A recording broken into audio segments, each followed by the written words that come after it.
Iya. Santai aja Bu, nggak apa-apa. Assalamualaikum Bapak Ibu semuanya.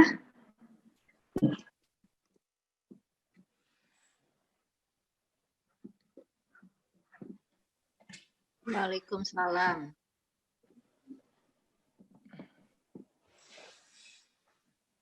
Ya, kita akan mulai saja ya sambil menunggu yang lain masuk.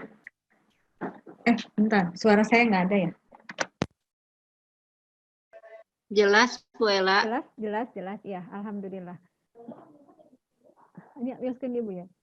Assalamualaikum warahmatullahi wabarakatuh. Bapak Ibu semuanya, alhamdulillah senantiasa kita panjatkan puji dan syukur kehadirat Allah Subhanahu wa taala pada kesempatan di siang hari ini atas izin Allah kita di bulan Oktober bisa melaksanakan kembali pengajian yang insya Allah ini adalah untuk menambah kekuatan ruhiyah kita semua, apalagi di masa pandemi ini. Dan kegiatan ini merupakan kegiatan program rutin yang dilaksanakan untuk seluruh guru dan karyawan PG, TK, SD, SMP Ibnu Sina yang berada di bawah naungan Yayasan Rahmatan lil Alamin. Mudah-mudahan kita semua dalam kondisi seperti ini, Allah masih memberikan kesehatan kepada kita, diberikan nikmat iman, Islam, juga kita diberikan keistiqomahan untuk tetap berada di jalannya. Amin ya Rabbal Alamin. Salawat dan salam kita haturkan kepada Nabi besar Muhammad Sallallahu Alaihi Wasallam, kepada keluarganya, sahabatnya, tabiinnya, hingga umatnya sampai akhir zaman. Yang saya hormati Ketua Yayasan Rahmatan lil Alamin beserta jajarannya, yang saya hormati pula para kabag juga para pimpinan unit dari PG, TK, SD, SMP Ibnu Sina, yang saya cintai dan saya banggakan seluruh guru, karyawan yang berada di PG, TK, SD, SMP Ibnu Sina, juga yang ada di Yayasan Rahmatan lil Alamin. Yang saya hormati, alhamdulillah Ustadz Abdurrahman Wahid sudah hadir di tengah-tengah kita. Insya Allah beliau yang nanti akan menyampaikan materinya untuk kita semuanya. Dan untuk menambah kebarokahan pada kesempatan di siang hari ini, baiklah kita akan bersama-sama membacakan basmalah. Bismillahirrahmanirrahim. Baiklah Bapak Ibu semuanya, yang bawa handphone atau Quran silakan boleh menyimak. Saya terlebih dahulu akan membacakan surat Al-Baqarah ya. Ini yang akan saya bacakan adalah Quran surat Al-Baqarah ayat 272 sampai dengan 274. A'udzu billahi minasyaitonir rajim. Bismillahirrahmanirrahim. Laisa 'alaika hudahum walakinna Allah yahdi man yasha'. Wa ma tunfiqu min khairin fali anfusikum wa ma tunfiquna illa ibtigha'a wajhillah wa ma tunfiqu min khairin yuwaffa ilaikum wa antum la tuzlamun lil fuqara'il ladzina uhsiru fi sabilillahi la yastati'una darban fil ard yahsabuhumul jahilu aghniya'a minat ta'affuf ta'rifuhum bisimahum la yas'alunan nasa ilhafa wa ma tunfiqu min khairin fa innallaha bihi alim. Alladzina yunfiquna amwalahum bil-laili wan-nahari sirran wa alaniyatan falahum ajruhum 'inda rabbihim wala khaufun 'alaihim wala hum yahzanun. Shadaqallahul azim. Saya bacakan terjemahannya. Aku berlindung kepada Allah dari godaan syaitan yang terkutuk dengan menyebut nama Allah yang Maha Pengasih lagi Maha Penyayang. Bukanlah kewajibanmu Muhammad menjadikan mereka mendapat petunjuk, tetapi Allah lah yang memberi petunjuk kepada siapa yang Dia kehendaki. Maka kebaikannya untuk dirimu sendiri. Dan janganlah kamu berinfak melainkan karena mencari ridha Allah. Dan apapun harta yang kamu infakkan, niscaya kamu akan diberi pahala secara penuh. Kamu infakkan adalah untuk orang-orang fakir yang terhal tidak dapat berusaha di bumi. Orang lain yang tidak tahu menyangka bahwa mereka adalah orang-orang kaya karena mereka menjaga diri minta-minta. Engkau Muhammad mengenal mereka dari ciri-cirinya. Mereka tidak meminta secara paksa kepada orang lain. Apa yang baik kamu infakkan, sungguh Allah mengetahui orang yang menginfakkannya dan siang hari sembunyi-sembunyi maupun terang-terangan. Mereka mendapat pahala di sisi Tuhannya. Tidak ada rasa takut pada mereka dan mereka tidak bersedih hati. Maha benar Allah dengan segala firman-Nya. Alhamdulillah, tilawah yang barusan saya senantiasa akan menguatkan kepada kita semuanya bagaimana tentang keutamaan dari berinfak dan manfaatnya berinfak. Dan tadi seperti yang disebutkan, insya Allah ketika kita menginfakkan itu akan kembali kepada kita masing-masing. Ya, alhamdulillah Bapak Ibunya, insya Allah hari ini kita akan memulai pengajian ini dan Ustaz akan menyampaikan materi yang insya Allah berkaitan dengan tadi yang saya bacakan. Langsung saja nanti pengajiannya kita akan sampai jam 2:30. Jadi nanti Ustadz mungkin nanti sampai jam 2:15 menit nanti barangkali ada akan bertanya. Ya, kepada Ustadz saya langsung persilahkan. Baik, bismillahirrahmanirrahim. Sebentar, Bu. Saya rubah dulu jaringan. Jaringannya rada ini lemot. Ya, mangga Ustadz. Mangga. Baik, bismillahirrahmanirrahim. Assalamualaikum warahmatullahi wabarakatuh.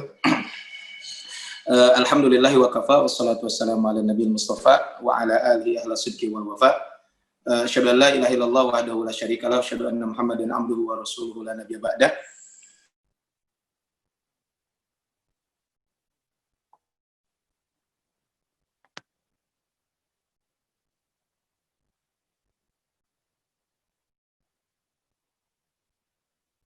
Suara Ustadznya kemana?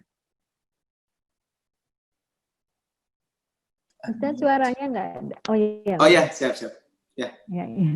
Hormat Allah SWT, alhamdulillah di sore hari di siang hari ini kita semuanya bisa berkumpul di tempat ini dalam keadaan sehat walafiat dan kita semuanya juga bersyukur kepada nikmat yang Allah berikan kepada kita semuanya. Ya, sebentar saya mau share screen tapi belum sukses. Bentar, ya. Mudah-mudahan sukses sekarang. Ya, hormat Allah SWT, insyaallah di hari ini ya saya akan membahas tentang fikih fikih dan adab bersedekah gitu ya. Sedikit mungkin sebelum kita membahas tentang ini, saya tadi malam itu ikut acara, walaupun nggak selesai.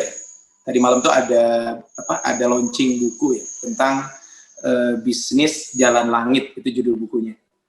Penulisnya adalah Pak Riza Zakarias. Beliau adalah pemilik perusahaan PT Sigma ya, atau mungkin lebih terkenalnya dengan Syamil Quran ya. Itu beliau tadi nulis tadi malam launching buku ya tentang jalan langit itu ya. Ada satu hal yang menarik yang saya nggak sempat sampai selesai tadi malam itu karena ada keperluan lain. Nah di dalam acara tersebut beliau mengutip satu ayat di dalam Al-Qur'an, yaitu surat satu ayat yang beliau kutip di dalam Al-Qur'an adalah surat Fatir ayat ke-29 dan 30. Nah, ketika itu beliau menyampaikan bahwa kaitan dengan kesuksesan ya, kata beliau ya. Ini konteks beliau berbicara tentang bisnis. Maka kata beliau ada triple power kata beliau yang bisa kita lakukan supaya kita mendapatkan keuntungan yang super gitu ya. Dan tentu kita dalam konteks ini tidak mesti dalam konteks bisnis ya. Tapi ini bisa kita manfaatkan dalam konteks apapun, sehingga buku Bisnis Jalan Langit itu sebenarnya saya sendiri juga belum baca ya bukunya, cuman pas tadi malam itu dapat ilmu lah tentang itu gitu ya. Disebutkan bahwa di dalam buku tersebut maka ada triple power kata beliau, ada 3 kekuatan yang bisa kita dapatkan. Yang pertama adalah kata beliau dalam surat ini, innalladzina yatluna kitaballah. Sesungguhnya orang-orang yang selalu membaca Al-Quran. Ini kata Allah Subhanahu wa taala di dalam surat ini. Artinya orang-orang yang selalu membaca Al-Quran. Kemudian yang kedua adalah innalladzina yatluna kitaballah wa aqamus shalah. Kemudian mereka selalu mendirikan salat. Kemudian wa anfaqu mimma razaqnahum sirran wa alaniyah. Kemudian mereka juga selalu menginfakkan harta. Ya, menginfakkan harta ya, baik itu adalah ketika sendirian, dalam konteks sendiri berarti ketika dia menyendiri, ataupun wa alaniyah, ataupun ketika bersama-sama. Ketika bareng-bareng mereka menginfakkan harta di jalan Allah Subhanahu wa taala. Apa kata Allah Subhanahu wa taala? Yarjuna tijaratan lan tabur. Mereka itu adalah orang yang berharap perniagaan dengan Allah yang tidak pernah rugi. Nah, ini adalah ketika kita berbicara tentang ini. Jadi ini satu poin yang menurut saya adalah menarik, saya ambil tadi ya. Kemudian saya juga tadi ini juga pernah saya sampaikan, ini ada satu buku. Saya nggak jualan buku ya. Cuman kebetulan aja pas waktu itu beli buku 3 buku 100.000 gitu. Nah, ini salah satu bukunya. Jadi beli 3 buku dapat 100.000. Nah, ini bukunya adalah Beginilah Rasulullah SAW berbisnis.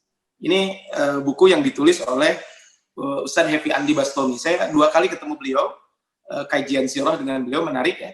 Saya waktu itu beli 3 buku langsung. Waktu itu online sih belinya, ya temen juga. Yaitu tentang trilogi kemenangan. Jadi belajar dari perang Badar, perang Uhud, dan perang Khandaq. Ya, terakhir saya beli lagi kemarin 3 buku, yaitu tentang ini, Beginilah Rasul berbisnis, dan pelajaran bagaimana kita berdiplomasi, pelajaran dari Sulhul Hudaybiyah. Nah, kalau perang Badar adalah bagaimana supaya kita menjadi pemenang, kalau perang Uhud adalah bagaimana mengelola kekalahan menjadi kemenangan, sedangkan perang Khandaq itu adalah bagaimana mempertahankan kemenangan. Ini, nah kemudian di buku ini, maka buku ini disampaikan bahwa ketika berbicara tentang buku ini, maka di bab terakhir itu beginilah Rasul ketika berbicara tentang beginilah Rasulullah SAW berbisnis. Maksudnya adalah bagaimana kunci sukses bisnis Rasulullah SAW.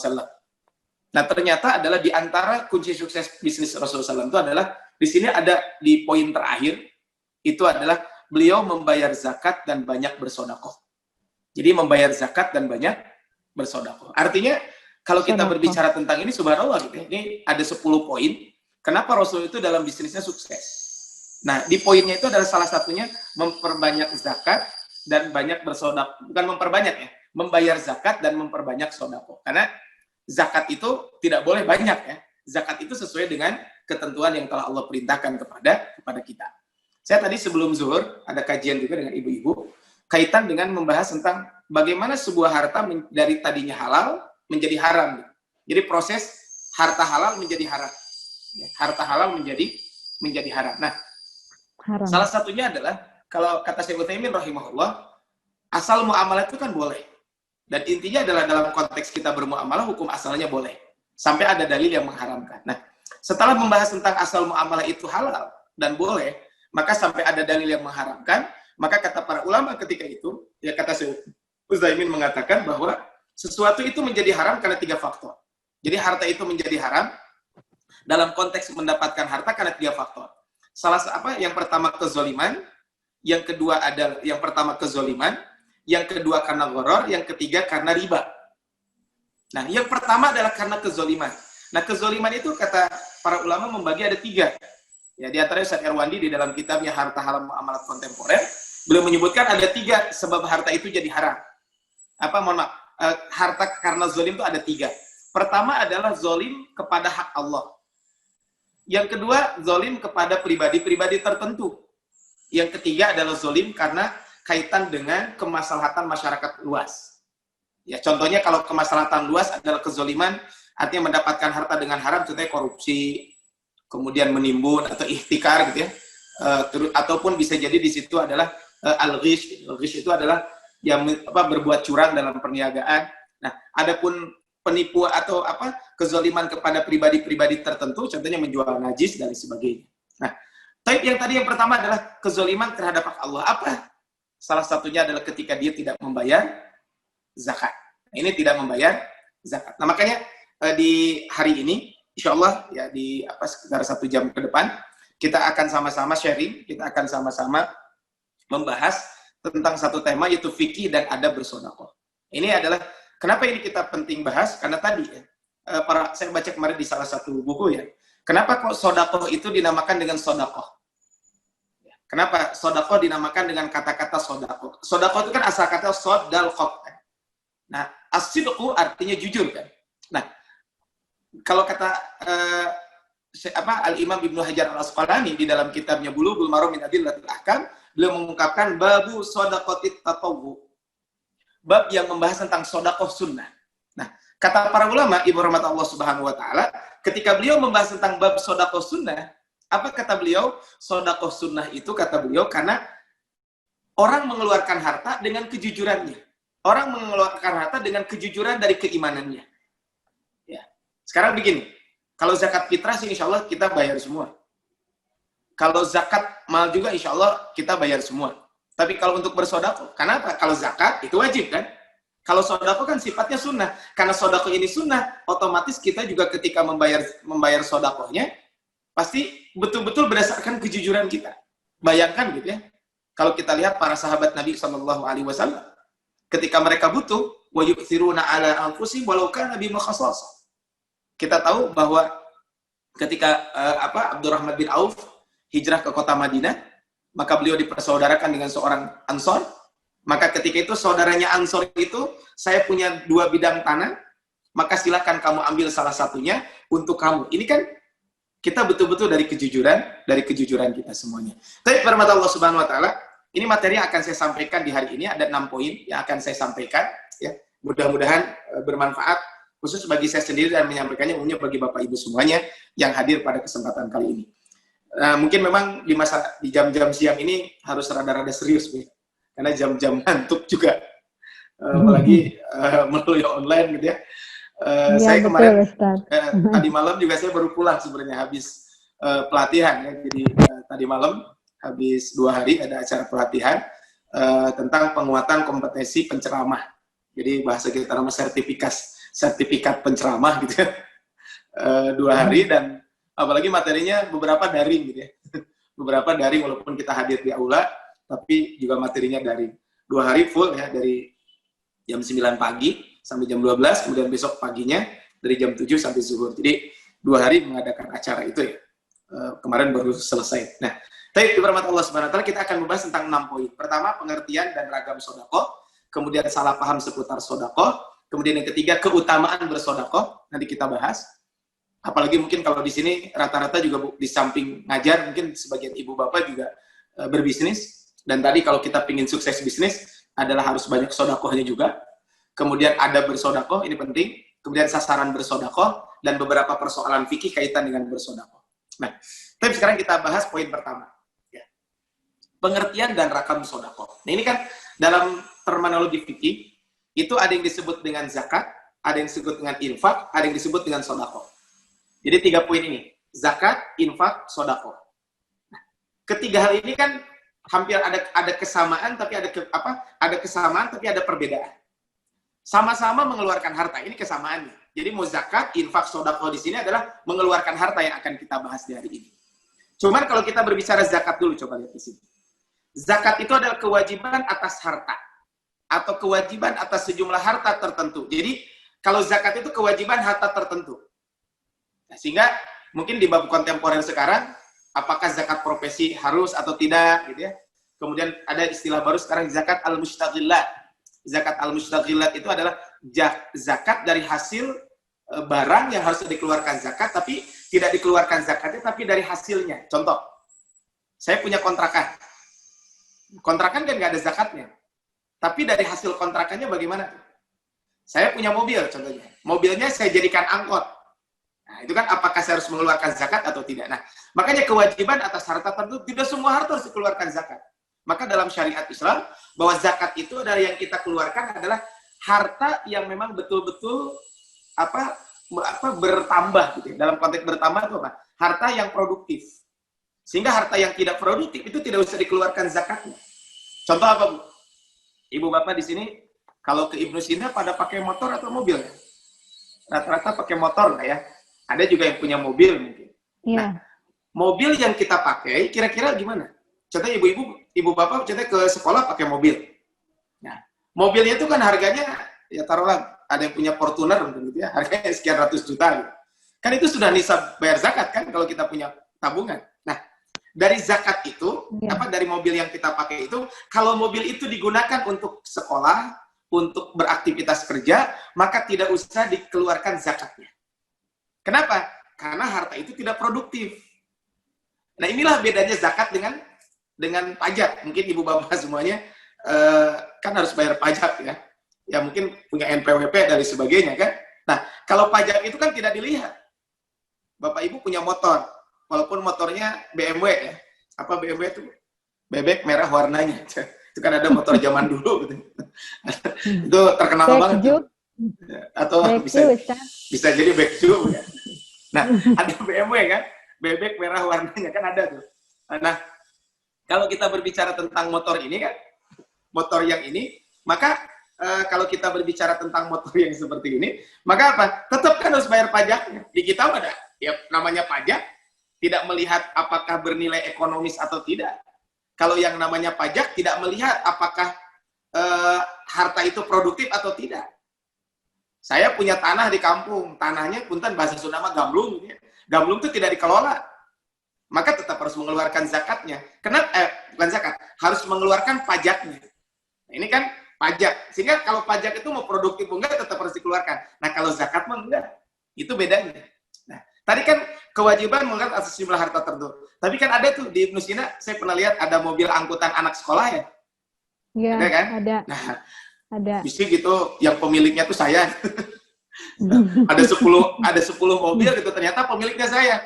Padahal kan mobilnya punten ya. Ada mobilnya yang BMW di situ atau mobilnya Fortuner atau apa? Enggak kan mobilnya kalau angkutan anak sekolah mobilnya yang penting mah muatnya banyak kan. Kadang punten mobilnya carry, saya pernah lihat kan. Ya carry lah. Harganya juga ya carry berapa sih? Tapi tidak dihitung dari harga carry-nya, tapi dihitung dari mana? Dari penghasilannya. Nah, itu nanti ada hitung-hitungannya kaitan ini. Sehingga kemudian apa? Kewajiban atas harta tertentu untuk kelompok tertentu. Nah, kalau zakat ini hati-hati, ada prioritasnya. Makanya punten ya, contohnya bisa jadi kan Ibnu Sina, saya nggak tahu ya, di Ibnu Sina contohnya ada pengelolaan zakat. Mungkin ketika masa normal, contohnya pas Ramadan, saya nggak tahu, ini contoh saja. Saya di pesantren saya aja. Rajis, contoh di pesantren saya aja, dulu di Kuningan. Saya di Kuningan itu, di pesantren itu bahwa seluruh santri bayar zakat fitrahnya adalah ke pesantren. Nah, bolehkah guru-guru mendapatkan zakat dari zakat fitrah itu? Nah kan, contoh gitu ya.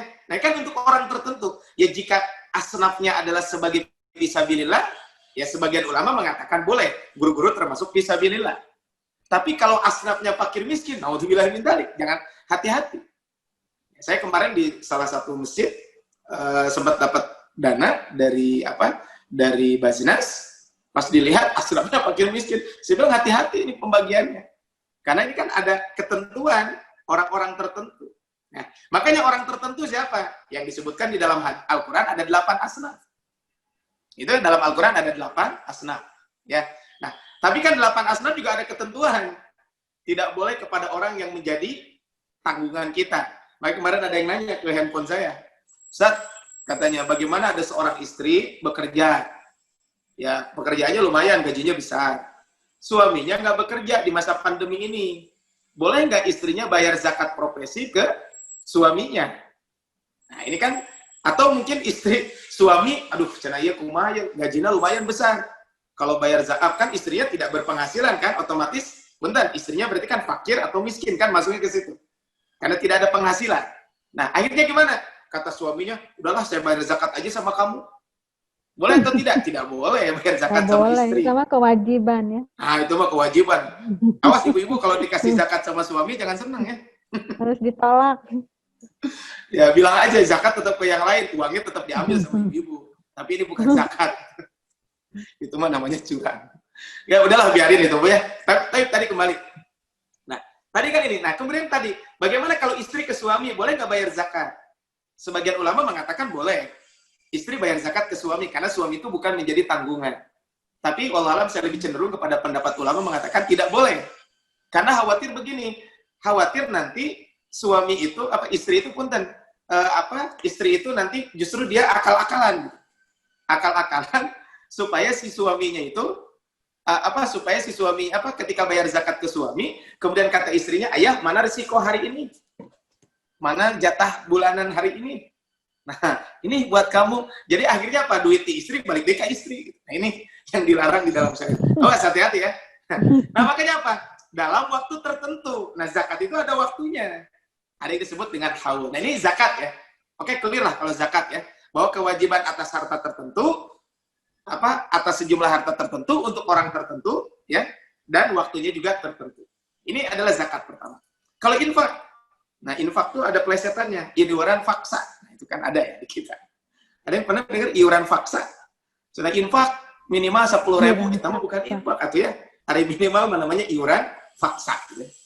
Nah kalau infak itu beda. Infak itu bisa jadi maknanya zakat mungkin. Dia lebih luas.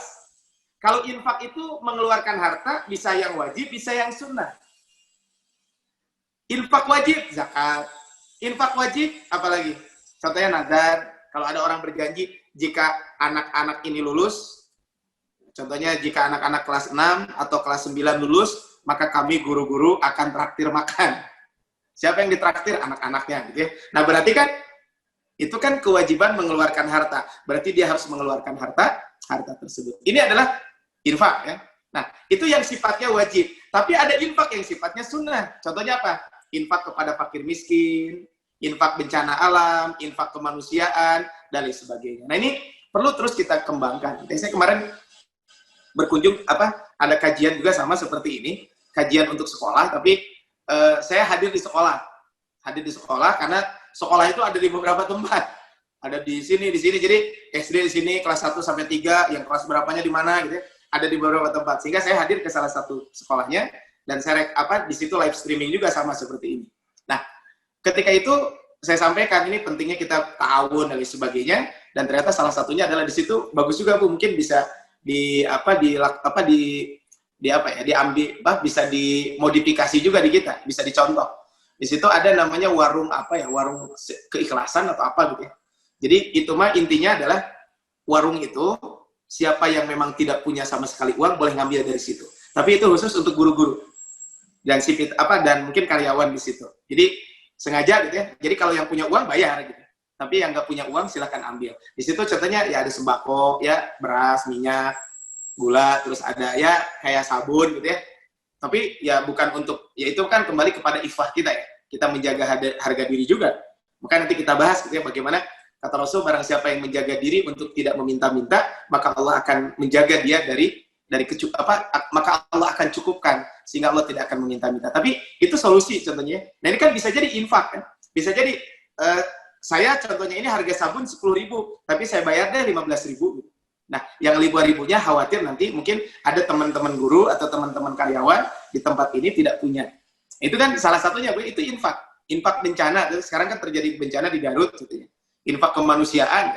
Ya, infak kemanusiaan kan lebih umum ya. Ya contohnya membantu saudara-saudara kita di Palestina dan sebagainya. Nah, kemudian yang ketiga yang disebut dengan sodako. Nah, memang di kita, punten ya, ketika ditanya di satu masjid infak dan sodako, naon bedana? Kadang hari infak macam nanti rumah sudah disengaja, hari sodako mah enggak, gitu kan? Nah, padahal infak dan sodako itu ada sedikit perbedaan. Kalau infak itu adalah kaitan harta, kalau sodako ini maknanya lebih luas. Bisa jadi infak, artinya adalah mengeluarkan harta yang mencakup yang wajib atau sunnah. Bisa jadi maknanya zakat, tapi juga bisa jadi maknanya adalah non harta. Jadi kalau sodako itu tidak mesti materi, bisa juga non materi. Makanya di sini kalau kita lihat hadis Nabi, lihat di sini ya. Ini kan dalam sebuah hadis. Rasulullah menyampaikan dalam sebuah ini contohnya. Tabassumuka fi wajhi akhika sodako. Senyummu kepada saudaramu adalah sodako. Tapi awas, di sini ada yang dilajis gitu ya. Ada yang dilajis, ada guru mungkin bayar zakat gitu ya. Kemudian dia tersenyum, dicatat senyum gitu. Kenapa? Sodako. Itu cukup saja senyum ke sodako. Jangan ya. Awas yang ada yang mencatat seperti itu. Maksudnya kan ini menunjukkan bahwa sodako itu tidak mesti kaitan dengan harta. Tapi sodako ini bisa jadi maknanya adalah umum ya. Bisa harta, bisa non harta. Bisa juga maknanya zakat. Karena Al-Quran contohnya, khud min amwalihim sodakota. Ambillah dari mereka sodakohnya. Di sini, wa amruka bil ma'rufi wa nahyuka 'anil munkari shadaqah. Memerintahkan kepada yang baik, mencegah kepada yang mungkar, itu sedekah. Jadi, punten Bapak Ibu Subhanahu wa taala, para Bapak Ibu guru semuanya yang hadir di sini, termasuk semuanya karyawan yang ada di sini juga, maka ketika kita proses belajar mengajar, itu sedekah. Ketika ada anak, kita ajarkan untuk sholat yang baik, wudhu yang baik, baca Quran yang baik, itu sedekah. Ketika ada anak yang tadi ya, ketika ada anak contohnya dia anak tersebut contohnya dia tidak melakukan pelanggaran, kita ingatkan, itu sedekah. Wa irsyaduka ar-rajul fi ardi dhalal laka sedekah. Ada orang tersesat, kita tunjukkan jalannya, itu adalah sedekah. Kemudian apa? Di sini wa basaru kalir rajul ar-radi al-basar laka sedekah. Bentar. Kalau ada orang yang orang yang tidak punya penglihatan, kemudian kita tuntun dia, kita tunjukin jalan, itu pun sedekah. Wa imatatuka al-hajar wa syaukati wal 'azma 'anit tariqi sedekah. Ada duri di pinggir jalan, ada batu di pinggir jalan, kemudian ada juga tulang belulang di pinggir jalan. Intinya sesuatu yang menghalangi di jalan, maka kata Rasul sedekah. Nah, ini kan bisa jadi mungkin Bapak Ibu semuanya, Bapak Ibu guru dan teman-teman semuanya yang dari Yayasan Ibnu Sina ini, rahmatal lil alamin, mohon maaf. Maka ketika dia melakukan itu, maka apa? Kata Rasulullah itu adalah sedekah. Maka kalau kita berbicara tentang sedekah, maka berarti adalah sedekah itu lebih umum. Jadi sedekah itu adalah pembahasannya adalah akan lebih umum. Sehingga ketika kita berbicara tentang sedekah ini bukan hanya berbicara tentang yang bentuknya materi saja, termasuk adalah non materi pun itu kita bisa bersedekah juga. Makanya dihormati Allah Subhanahu wa taala, kalau kita berbicara tentang sedekah maknanya lebih umum buat kita semuanya. Nah, ini adalah ketika kita berbicara tentang sedekah. Jadi zakat, infak, sedekah itu adalah ada kemiripan. Ya tadi sama-sama mengeluarkan harta. Cuman memang pembahasan kita sedekah ini sebenarnya infak gitu ya. Cuman kan sudah jadi bahasa kita kan lajis ya. Lembaga amil zakat, infak dan sedekah. Padahal infak dan sedekah itu nya eta-eta keneh sebenarnya nama gitu ya. Jadi kalau disebut infak sedekah, cuman kan nggak enak jadi lazi kan. Kalau esnya dibuang kan jadi nggak enak. Atau kan di kita kan ada lajis ya, ada juga panjis ya, panitia zakat, infak dan sedekah. Kan kalau dibuang itunya kan jadi tidak enak juga di kita. Nah, ini adalah kalau kita berbicara tentang zakat, infak dan sedekah ini. Baik, lanjut Bu ya. Ya, kita lanjut kembali. Baik, nah ini baru sekarang kita akan bahas tentang salah paham soal sedekah. Ini penting kita bahas dulu di awal karena salah paham tentang sedekah. Jadi ada orang memahami sedekah itu salah. Sehingga harus kita perbaiki kesalahan-kesalahan ini, jangan sampai dia salah paham kaitan dengan bab ini. Apa saja? Pertama, ya, mereka sering mengungkapkan bahwa sedekah itu mengurangi harta. Itu kan ada ungkapan, sedekah mengurangi harta. Memang betul sih, Bu. Ya. Saya tadi pas ngobrol pas tadi malam ikut kajian itu, ya tadi bedah buku itu, bukan bedah buku, launching buku ya. Itu disampaikan memang seolah-olah kalau kita bersedekah kan harta kita berkurang. Ya, kalau contohnya punten Ibu warahmatullahi wabarakatuh, setiap bulan setiap tanggal berapa, contoh Ibu Bapak semuanya dapat haknya ya dari yayasan, ya saya dapat haknya. Ya punten lah bahasa kitanya mah, kalau saya di lembaga saya namanya rotibah gitu ya. Ya mungkin bahasa ini mah gaji lah, nggak apa-apa gitu ya. Nah, ini kan setiap bulan kita dapat. Kemudian kita sisihkan. Contohnya saya contohnya dapat 1 juta sebulan. Kemudian dari 1 juta itu saya keluarkan harta kita. Dari 1 juta itu contohnya yang 100.000 saya sodakohkan ke masjid. Saya sodakohkan kepada fakir miskin atau kepada siapapun. Itu kan harta kita berkurang. Nah, ada orang mengatakan, oh kalau kita bersodakoh, harta kita akan berkurang. Ini kan kesalahan yang harus kita perbaiki, bahwa ini apa? Ini salah. Bahwa apa yang kita keluarkan memang betul seolah-olah berkurang, tapi sesungguhnya itu tidak berkurang. Maka kata Allah dalam Al-Qur'an, coba lihat di dalam surat Saba ya, ayat ke-39. Qul inna rabbi yabsutur rizqa liman yasha. Katakanlah sesungguhnya Tuhanku melapangkan rezeki bagi siapa yang dikehendaki. Jadi Allah yang akan memberikan rezeki bagi siapa? Apa liman yasha'u min ibadih, dari hamba-hambanya. Kemudian apa? Wa yaqdiru lahu, dan Allah juga akan menahan atau menyempitkan siapa yang Allah kehendaki. Jadi Allah akan memberikan rezeki, Allah juga akan mempersulit rezeki. Bahasa kitanya gitu. Menyempitkan rezeki. Kemudian kata Allah di sini, wa ma anfaqtum min syai'in fa huwa yukhlifuh. Dan barang apa saja yang kamu nafkahkan, maka Allah akan menggantinya. Jadi yakin bahwa apa yang kamu nafkahkan, Allah akan menggantinya. Saya tadi kemarin tuh baca ada status orang di medsos kaitan dengan pebisnis yang selalu bersedekah, dan ternyata ketika bersedekah Allah melipat gandakan keberkahan dalam hartanya. Makanya kata Pak Riza tuh tadi malam beliau cerita bahwa kadang kata beliau bahwa Bapak Ibu katanya semuanya bahwa keberkahan itu kadang tidak mesti hartanya bertambah banyak. Bisa jadi memang secara secara kuantitas berkurang. Ya tadi kalau kita mengeluarkan zakat kalau kita mengeluarkan infak contohnya 10.000 ya. Kemudian dari infak itu contohnya kita punya uang 100.000 dikeluarkan 10.000 kan berkurang 10.000 tinggal 90.000. Tapi sesungguhnya kata Allah Subhanahu wa taala, fa huwa yukhlifu, Allah akan menggantinya. Mengganti dengan apa? Bisa jadi memang diganti dengan harta lagi. Atau Allah mengganti dengan kesehatan, mungkin saja. Jadi Allah ganti kepada kita tuh dengan kesehatan, mungkin saja. Bagi Allah Subhanahu wa taala tidak ada yang tidak mungkin. Makanya beberapa Allah Subhanahu wa taala, jadi fa huwa yukhlifu, yakin. Jangan sampai kita berpikir, oh kalau saya bersedekah berarti harta kita akan berkurang. Iya, secara nominal berkurang, tapi Allah akan mengganti. Apa yang Allah ganti? Bisa jadi hartanya dilipat gandakan, bisa jadi diberikan keberkahan, bisa jadi diberikan kesehatan. Itu adalah rezeki yang Allah berikan kepada kita semua. Ada anekdot kan Bu ya?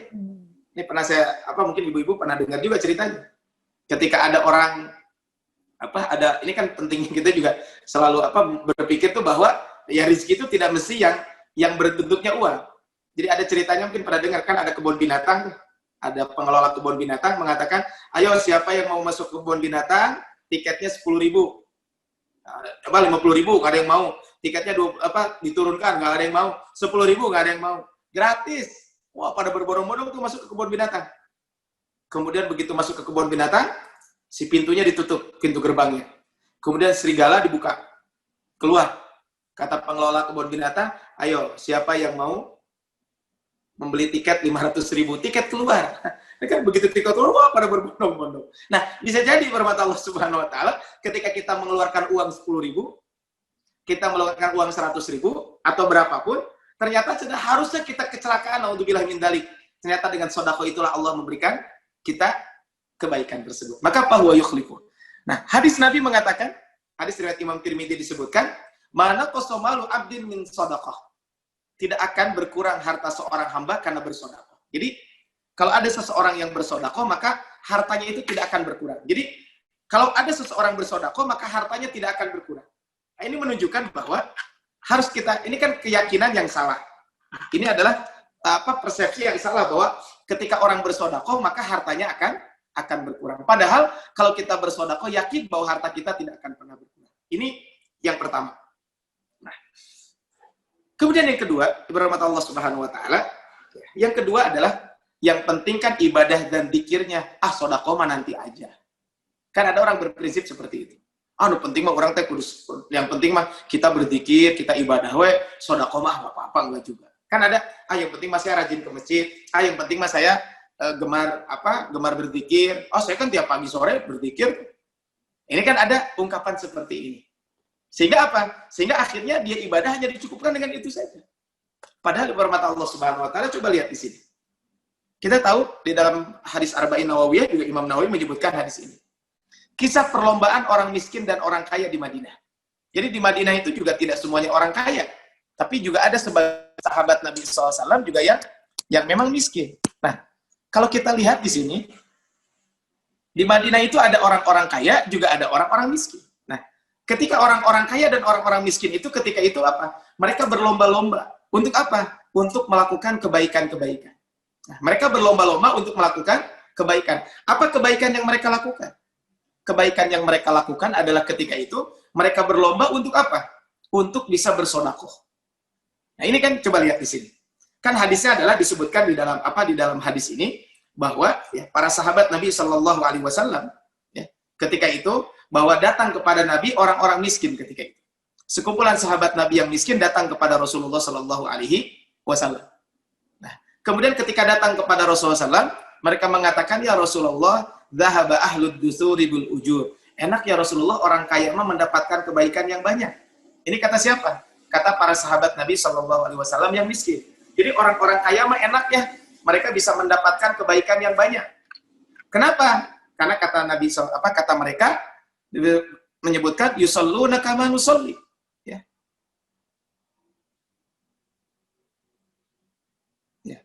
Yusalluna kama nusalli. Jadi mereka sholat sebagaimana kami sholat. Itu kan disebutkan seperti itu. Jadi mereka sholat sebagaimana kami sholat. Jadi mereka sholat sebagaimana kami sholat. Kemudian berikutnya adalah wayasumuna kama nasum. Mereka berpuasa sebagaimana kami juga berpuasa. Jadi kalau kita lihat di sini adalah mereka sholat sebagaimana kami sholat.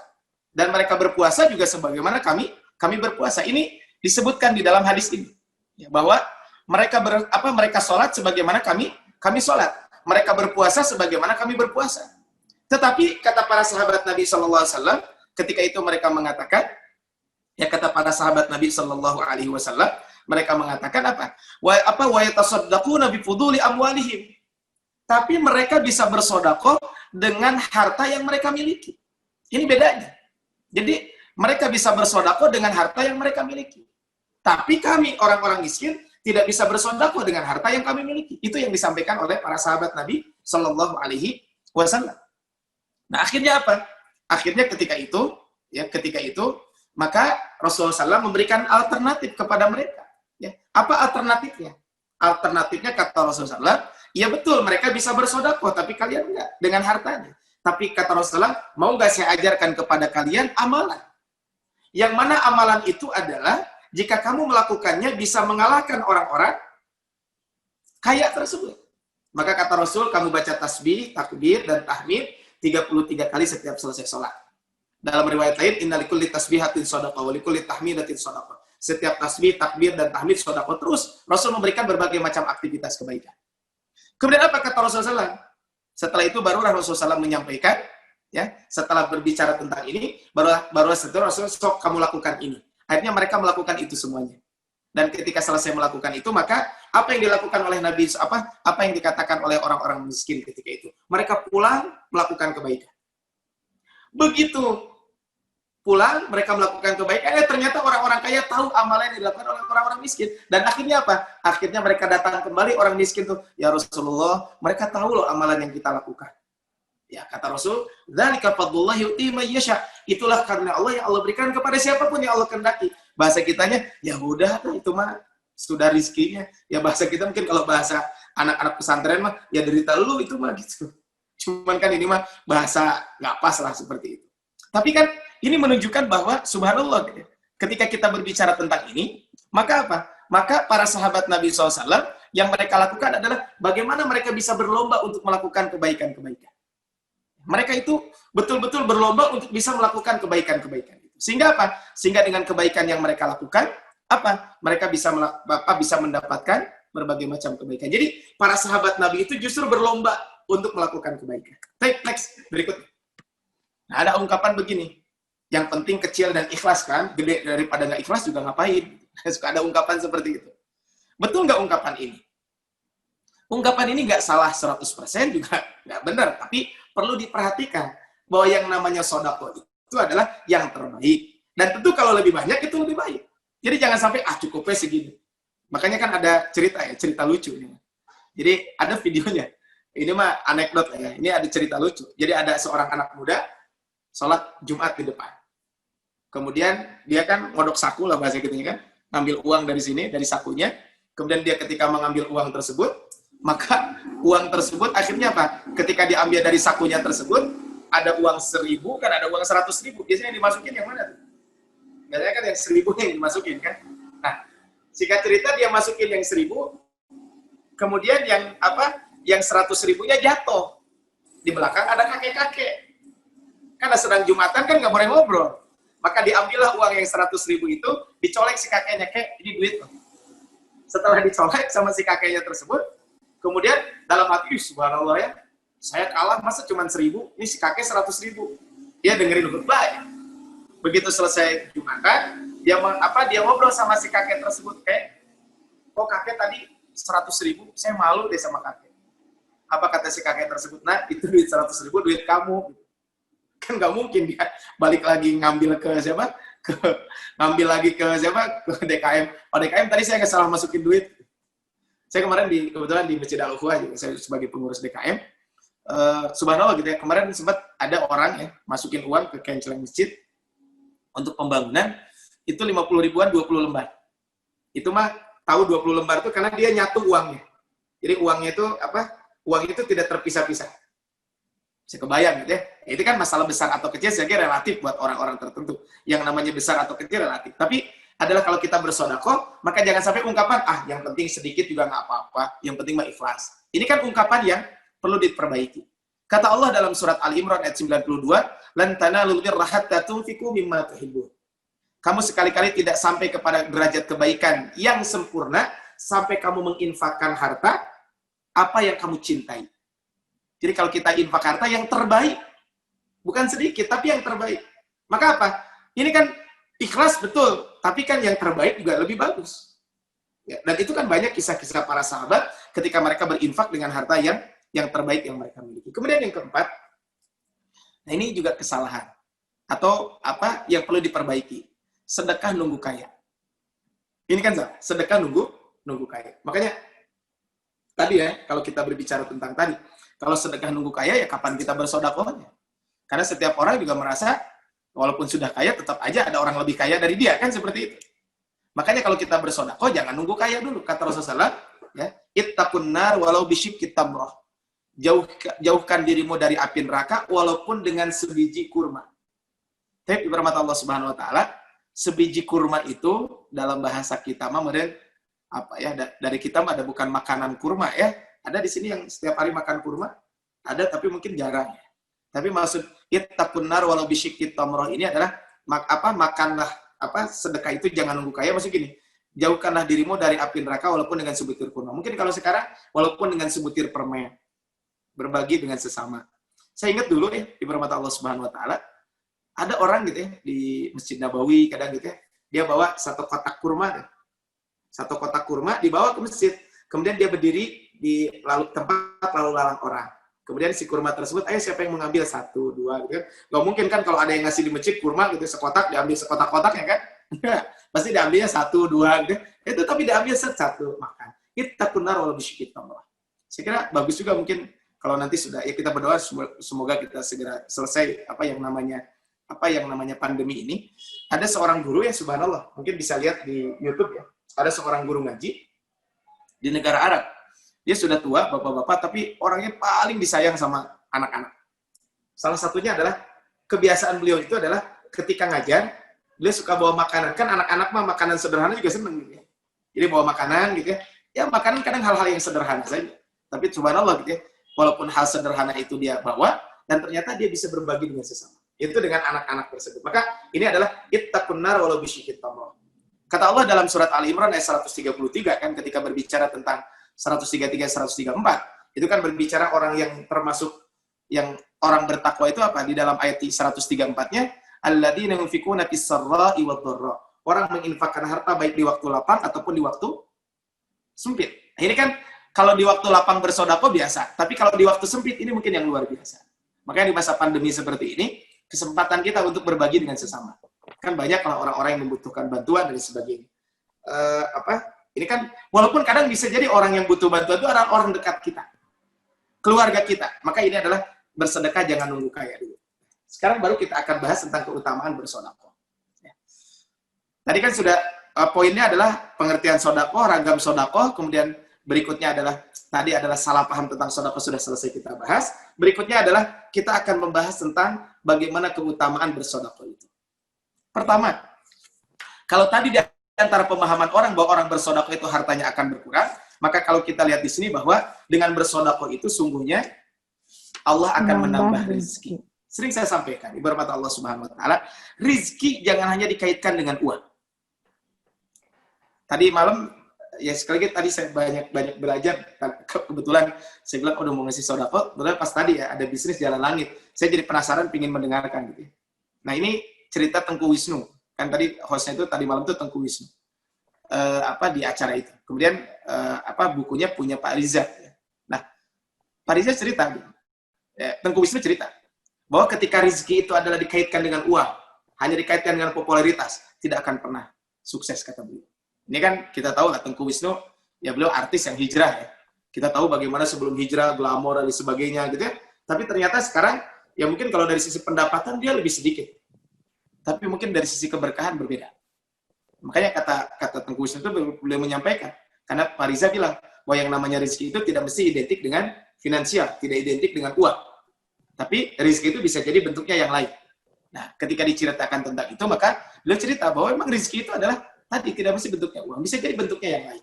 Ya bisa jadi tadi anak yang soleh, kita diberikan kesehatan, atau rezeki kita sih tidak bertambah tapi keberkahan.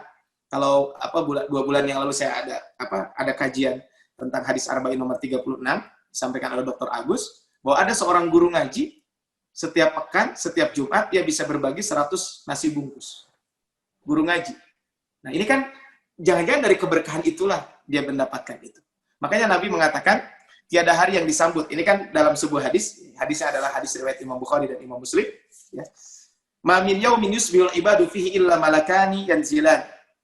Maka tidak ada hari yang disambut oleh para malaikat, melainkan di sana ada 2 malaikat yang turun. Jadi setiap pagi hari ada 2 malaikat yang turun. Dari kedua malaikat itu mengatakan fayaqulu ahaduhuma. Salah satu dari malaikat itu mengatakan Allahumma ati munfiqan khalafa. Ya Allah, berilah orang yang bersedekah pengganti. Maksudnya apa? Maksudnya ya Allah, orang berinfak itu berikanlah ganti yang terbaik. Wa qala al-akhar wa yaqulu al-akhar, dan yang lain mengatakan Allahumma ati mumsikan talafa. Ya Allah, berikanlah orang yang kikir itu adalah kehancuran. Ini hadis riwayat Imam Bukhari dan Imam Muslim. Jadi kalau kita setiap hari bersedekah, pagi hari bersedekah, malaikat mendoakan kita.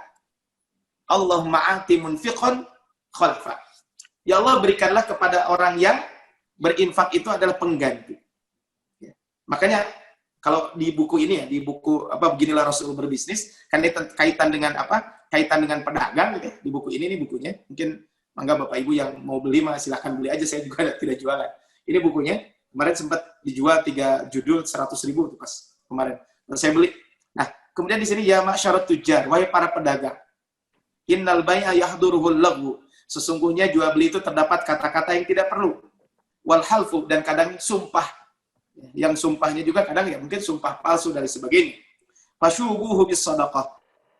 Maka sertailah jual belimu dengan sedekah. Ini adalah ketika kita berbicara tentang bersedekah itu seperti itu. Jadi ketika kita bersedekah maka Allah akan menambah rezeki. Makanya betul kata Rasul tadi, mana qasat malu 'abdin min shadaqah. Tidak akan berkurang harta seorang hamba karena sedekah. Bapak Ibu pernah dengar cerita Utsman bin Affan kan? Beliau saudagar kaya raya. Utsman bin Affan itu orang kaya raya.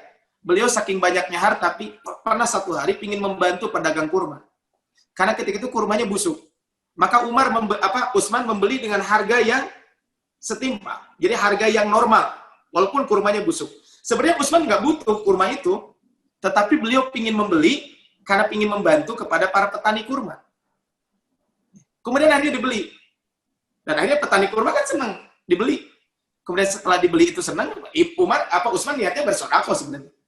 Kemudian setelah itu ternyata ada dari negara lain datang mencari kurma busuk, adalah sebagai obat katanya. Ya dalam konteks busuk itu bukan rusak banget. Ya intinya mah gagal panen lah. Ternyata dijual, Utsman bin Affan mendapatkan keuntungan. Nah bisa dibayangkan gitu ya. Jadi dengan bersedekah Allah akan menambahkan rezeki kepada kita semuanya.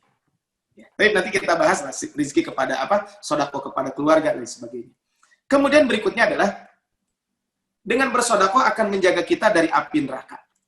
Dengan bersedekah maka akan menjaga kita dari api neraka. Ini kalau kita berbicara tentang hadis ini, subhanallah, Allah akan menjaga kita dari api neraka. Kata Rasul tadi hadisnya, ittaqun nar walau bisyikki tamrah. Jauhkanlah kamu dari api neraka walaupun dengan sebutir kurma. Sekecil apapun. Makanya di kampung saya dulu ada 2 masjid ya, tempat kelahiran saya itu. Satu ya berafiliasi ke, ya sebenarnya dua-duanya beda ormas. Tapi ternyata menarik juga ya, kemarin ketika saya penguatan kompetisi penceramah agama itu, kemarin 10 ormas besar di Jawa Barat mungkin diundang kemarin gitu ya, 10 ormas, kemudian ada dari Dimas kabupaten kota se-Jawa Barat, sekitar 100 orang, dan ternyata ketika duduk bareng juga nyaman-nyaman juga gitu, walaupun beda ormas gitu. Kadang kita suka disibukkan dengan hal-hal yang kurang penting, akhirnya kita lebih sibuk tentang itu. Nah, kemudian ketika di masjid itu, di salah satu masjid saya sebenarnya tidak jarang di masjid itu. Karena kalau ngaji dan sebagainya, saya di masjid satu lagi. Itu di masjid itu, kotak infaknya itu mirip ini. Tapi dia bentuknya keranda kalau itu. Kalau ini kan bentuknya kubur, makam ya. Ini bentuknya keranda. Jadi ketika dikelilingkan itu keranda. Keranda jalan. Nah ini adalah kalau kita berbicara tentang api neraka ini. Bahkan dalam hadis lain, Rasul menyampaikan, saya bacakan di buku ini, dari buku beginilah Rasul berbisnis. Man at'ama akhahu khubzan. Siapa yang memberikan makan kepada saudaranya roti? Karena zaman dulu memang seringnya roti. Jadi sering disebutkan roti gitu ya.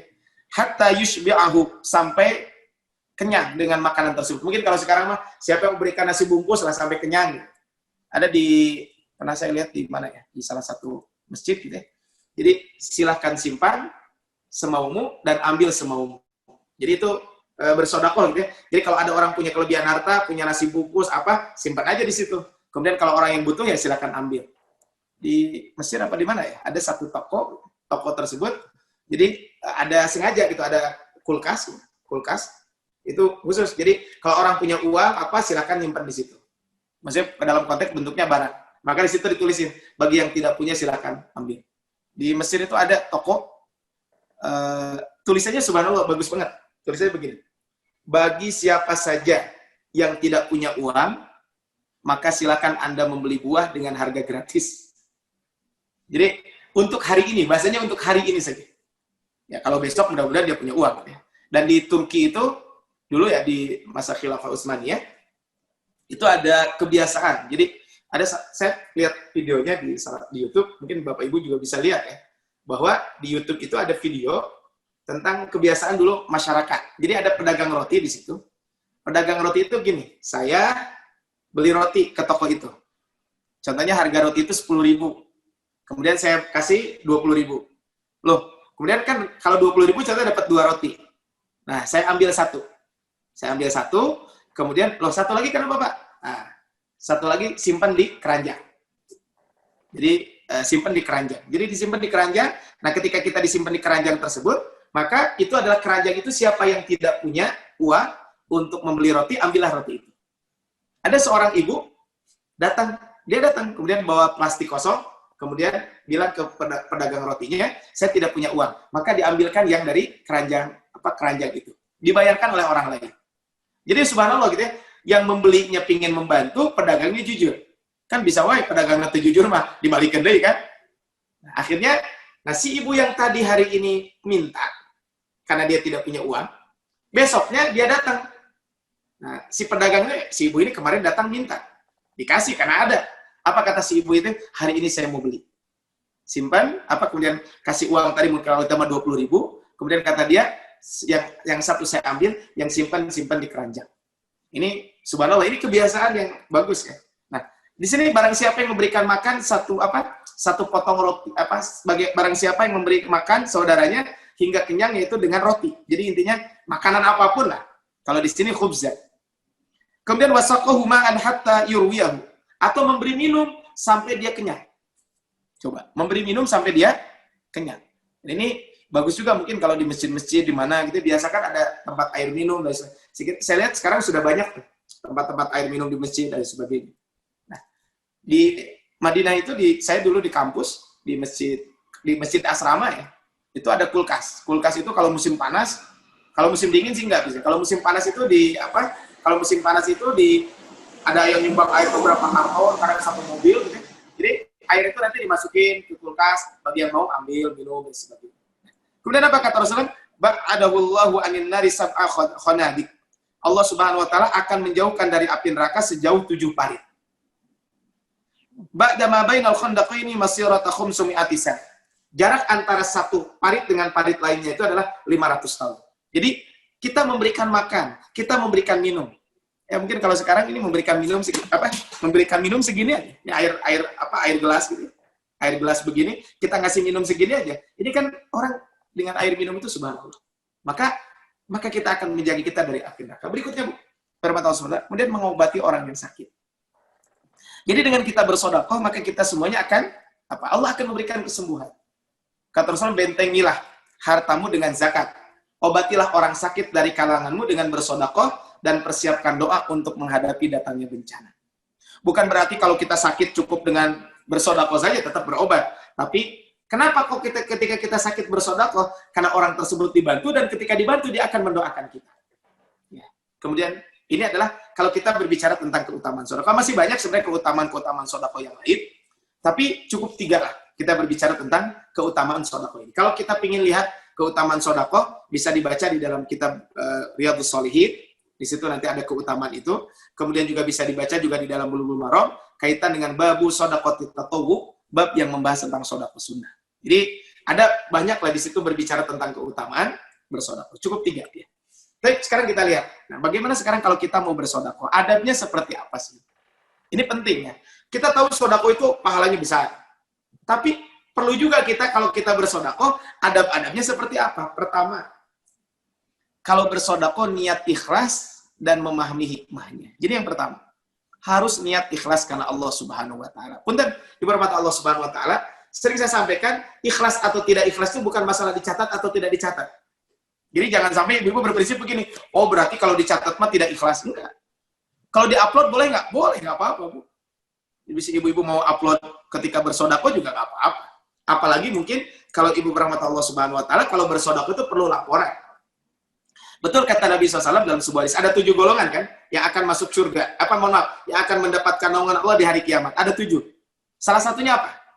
Salah satunya adalah rajulun tasaddaqa bi shadaqatin fa akhfaha. Ada seseorang yang bersedekah, kemudian sedekahnya disembunyikan. Hatta la ta'lamu shimalu ma tunfiqu yamini. Sehingga orang tangan kiri tidak tahu yang dilakukan oleh tangan kanan. Ini kan 7 golongan. Artinya dengan ikhlas. Nah, terus apakah harus dengan sembunyi-sembunyi bersedekah? Tentu tidak. Memang betul, supaya kita ikhlas dengan sembunyi-sembunyi. Tapi, kalaupun kita mau terang-terangan juga boleh juga. Ya, jangan sampai berprinsip, oh berarti kalau terang-terangan nggak boleh. Kalau dipoto gimana? Ya mangga, kalau untuk laporan sebagainya kan perlu. Apalagi kalau tadi coba Lajis gitu ya. Lembaga Amil Zakat, Infak, dan Sedekah, ya Yayasan Rahmatal lil Alamin itu ada itu gitu ya. Maka apa? Maka tentu kan ada pelaporan dengan foto. Ya enggak, itu mah kalau dipoto ya enggak masalah. Tapi yang penting adalah ini adalah harus niat karena Allah Subhanahu wa taala dan niat karena Allah Subhanahu wa taala. Yang kedua, tidak mengungkit dan menyakiti. Nah, ini. Makanya jangan mengungkit dan menyakiti. Kan suka ada ungkapan begini, si eta teh baheula maapal saya ge. Kunaon? Kerjaan sukses waktu saya dibantu. Ini kan berarti mengungkit-ngungkit. Punten ya, buat kita semuanya juga buat ibu-ibu semua di sini, bapak-bapak juga, kita punya anak, jangan sampai gini, itu budak teh cenah, terus dibiayaan, kan suka ada ungkapan begitu. Hati-hati ya, jangan mungkin. Kalau sudah bersedekah udahlah. Sampai ada teman saya tuh begini, Bu. Ungkapan punten ada jorok bahwa bagaimana sih indikatornya kalau kita bersedekah itu ikhlas? Ibaratnya punten, kalau kita ke kamar mandi, pernah nggak kita nengok lagi ke kamar mandi? Kan enggak. keluar aja nggak pernah ditengok lagi gitu. Nah, ibaratnya kalau kita bersedekah lupalah seperti itu. Walaupun tadi sekali lagi adalah jangan mengungkit-ungkit dan menyakiti. Makanya ini mungkin ketika kelebihannya kalau kita bersedekah melalui lembaga. Apa kalau melalui lembaga? Kenapa? Kalau kita bersedekah melalui lembaga, contohnya tadi di Ibnu Sina atau di Yayasan Rahmatan lil Alamin, sekolah Ibnu Sina itu kan ada lajis. Maka kalau guru-guru berdonasi, contohnya bisa jadi di masa pandemi ini, ya ada orang yang nyumbang 10.000, 100.000, semuanya dikumpulkan. Ketika dikumpulkan, dikelola oleh lembaga, kemudian dibagikan ke yang lain. Kan akan menghormati juga dia. Tidak merasa, saya nggak enak tuh diberi wae ku si eta. Tapi kan kalau dari lembaga kan kita lebih, yang menerima pun lebih terhormat. Dan biasanya apa? Kita pun mau ngungkit-ngungkitnya bingung. Saya contoh mengungkit-ngungkit, orang saya juga nggak tahu diberikannya ke siapa. Jadi ini adalah kata Allah dalam Al-Quran surat Al-Baqarah 264, la tubtilu shadaqatikum bil manni wal adha. Janganlah kamu menghilangkan pahala sedekahmu dengan apa? Bil manni wal adha. Dengan mengungkit-ungkit dan memberikan sakit kepada orang. Menyakiti orang lain. Kemudian yang ketiga, di permata Allah SWT, jangan menunda-nunda sedekah. Jangan menunda-nunda sedekah. Kata Rasul, sedekah apa yang paling utama? Maka beliau menjawab, yaitu bersedekah saat sehat. Kita semuanya alhamdulillah sehat sekarang. Kemudian sahihun syahihun, kikir. Maksudnya gimana? Kalau kita sedang sehat kan kikir. Maksudnya kikir gimana? Mikir, gitu. Makanya di sini tahsyal faqra wa ta'malul ghina. Kamu berharap ingin kaya dan berangan-angan untuk kaya dan khawatir miskin. Ini kan tahsyal faqra wa ta'malul ghina. Khawatir fakir dan berharap berangan-angan untuk kaya. Kan makanya kalau orang sudah sakit mah aduh sedekah ke sini. Coba kalau lagi sehat. Makanya kata Rasulullah di sini wala tumhil. Janganlah kamu menunda-nunda sedekah hatta idza balagatil hulqum. Jangan sampai sedekah kalau nyawa sudah sampai sini tenggorokan. Saya akan bersedekah buat cipulan dan cipulan. Maka padahal harta itu untuk cipulan. Nah, ini kan hati-hati. Jadi jangan menunda-nunda sedekah. Mumpung ada kesempatan segera. Sekecil apapun sedekah itu bisa kita lakukan. Saya dulu pernah ketika di Saudi berkunjung kepada beberapa warga Mesir ya. Karena kebetulan ada silaturahmi lah ke beberapa warga Mesir. Ketika silaturahmi di situ ada satu hal yang unik yang saya lihat. Di Mesir itu, di keluarga-keluarga Mesir yang pernah saya kunjungi ketika saya kuliah, itu dulu di rumah itu suka ada kotak infak. Jadi sengaja kotak infak. Jadi kotak infak itu siapapun bisa berinfak di situ. Entah saya juga nggak tahu, nggak nanya ya, apakah setiap pekan atau sebulan sekali dibuka. Makanya saya sampaikan juga di beberapa masjid ya. Saya bilang salah satu cara untuk menggalang dana infak dari jamaah, jangan hanya mengandalkan kenceleng. Karena kalau kenceleng itu kan terbatas. Kemudian juga jangan hanya juga mengandalkan donatur yang setiap bulan kita tagih. Tapi bagus adalah jika setiap masjid itu punya punya kenceleng masing-masing. Punya kenceleng, yang kenceleng itu ditawarkan ke jamaah. Ayo siapa yang mau nyimpen kenceleng ini di rumah? Nah kan kalau di rumah kita nyimpen kenceleng kan nanti di akhir bulan diambil. Kan mungkin pulang dari warung ada sisa, pulang habis sekolah ngajar mungkin ada sisa bekas gitu ya, sisa belanja di koperasi atau belanja di minimarket dan sebagainya. Nah, sisa-sisa itu bisa kita masukkan 1.500 dan sebagainya. Makanya kan banyak tuh sekarang di toko-toko, di rumah makan kan suka ada tuh kenceleng-kenceleng lembaga-lembaga sosial. Itu seolah-olah sedikit, tapi kalau dihitung-hitung itu bisa jadi banyak. Saya kemarin ada salah satu ormas ya, pas ngobrol di Bandung. Kata dia saya dalam Ramadan kemarin dapat sekitar 4 miliar sebuah lembaga sosial. Nah, kemudian salah satunya adalah tadi nyimpen di rumah makan Padang, di rumah makan Sunda, di rumah makan gitu, disimpan di situ. Nah, kan orang kadang masukin 500, 1.000, maka jangan ditunda-tunda sedekah itu. Baik, ini berikutnya. Menutupi jika diperlukan. Tadi kembali ke poin pertama sebenarnya. Jadi, sedekah itu lebih utama disembunyikan. Walaupun kalau ditampakkan pun boleh. Kapan? 2 hal sedekah itu boleh ditampakkan. 1, ketika sedekah itu ditampakkan kapan? Pertama, ketika orang-orang bukan membutuhkan ya, bahasa kitanya gini. Adalah ketika kita menjadi suri tauladan buat yang lain. Contohnya gini. Sekarang di Ibnu Sina kita ada bencana sekarang di Garut. Kemudian kita open donasi. Ayo siapa yang mau donasi? Saya mulai dengan sekian. Saya pernah melakukan itu di acara dalam salah satu acara. Waktu itu kita kasih tauji dulu, kemudian kita memang ada agenda dakwah besar yang perlu dilakukan, dan itu butuh waktu lama dan dana juga cukup besar yang diperlukan. Waktu itu saya buka donasi ya dengan berbagai macam ya, ada yang ya sumbangan, ada yang 500.000, ada yang 1 juta, ada yang berapa gitu. Akhirnya terkumpul juga, dan ternyata tidak terasa terkumpul 100 juta. Walaupun tadi ada yang dicicil dan sebagainya. Nah, ini kan, ayo siapa yang 1 juta, maju ke depan, kasih kuponnya. Siapa yang 2 juta, kasih kuponnya lagi. Siapa yang 500.000, siapa yang 100.000, terus. Atau siapa yang mau berapapun. Nah, nanti komitmen. Setelah itu baru ternyata hari itu terkumpul sekitar 30 juta. Dan ya berikutnya ya 70 jutanya ada yang nyicil. Ini menunjukkan bahwa ditutupi ketika apa? Jika diperlukan. Tapi dibuka juga jika diperlukan tadi. Ketika untuk menjadi motivasi buat orang lain, dan ketika dibutuhkan banyak buat orang lain. Seseorang yang bersedekah, kemudian dia menyembunyikan sedekahnya hingga tangan kiri tidak mengetahui apa yang dilakukan oleh tangan kanan. Ini tadi disampaikan. Maka dalam surat Al-Baqarah 271, jika kamu menampakkan sedekahmu, fa ni'mahi, maka itu baik buat kamu. Wa in tukhfuha, dan jika kamu menyembunyikan, wa tu'tuhal fuqara, dan kamu berikan kepada fakir miskin, fa huwa khairul lahu, maka itu lebih baik buatnya. Jadi kita bersedekah, orang fakir miskin nggak usah tahu, nggak apa-apa. Makanya kadang melalui lembaga ini lebih aman kaitan dengan bab ini. Baik, berikutnya. Menurut tidak memberi yang buruk atau sisa. Ini kan kadang punten ya. Kadang di beberapa tempat kalau ngasih makan yang udah busuk, kalau ngasih sayur yang sudah mau basi, jangan. Kalau mau beli dari awal gitu. Jadi jangan sampai nanti kalau membeli memberi sesuatu ke orang itu ya sudah mau sisa dan sebagainya. Baik. Kemudian yang keenam adalah memberi yang ia suka. Ini lebih utama adalah di antara adab-adab ketika kita bersedekah. Nah, pertanyaannya, ini kan berikutnya nih. Kepada siapa kita bersedekah? Kan kepada siapa kita bersedekah? Lihat di sini. Ini kan sebuah ilustrasi. Yang sebelah kiri itu adalah yang meminta-minta. Yang kanan dia berjual sama-sama buta dua-duanya. Satu buta meminta-minta, satu dia berjual. Ini kan dua hal yang berbeda, serupa tapi tidak sama. Ini kalau kita berbicara tentang ini maka penting. Kalau panduan umum dalam bersedekah itu adalah lihat surat Al-Baqarah 215. Wa yas'alunaka madza yunfiqun. Mereka bertanya kepada engkau Muhammad tentang apa yang kalian infakkan. Kul, katakan, ma'anfaqtum min khairin. Apa saja harta yang kamu infakkan. Maka apa? Falil walidaini. Maka yang pertama berikan kepada kedua orang tua. Wal aqrabina. Setelah orang tua selesai, kepada karib kerabat.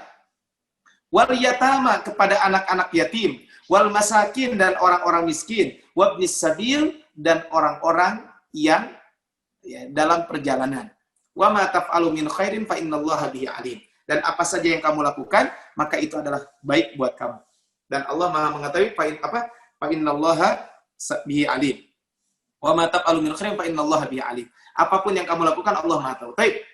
Ini kan panduan umum ya, kalau bersedekah. Walaupun sebenarnya begini, sedekah itu kepada siapa kita berikan, kaidah utamanya adalah siapa yang paling membutuhkan. Itu. Jadi sedekah itu adalah siapa yang paling membutuhkan, dialah yang kita berikan sedekah itu.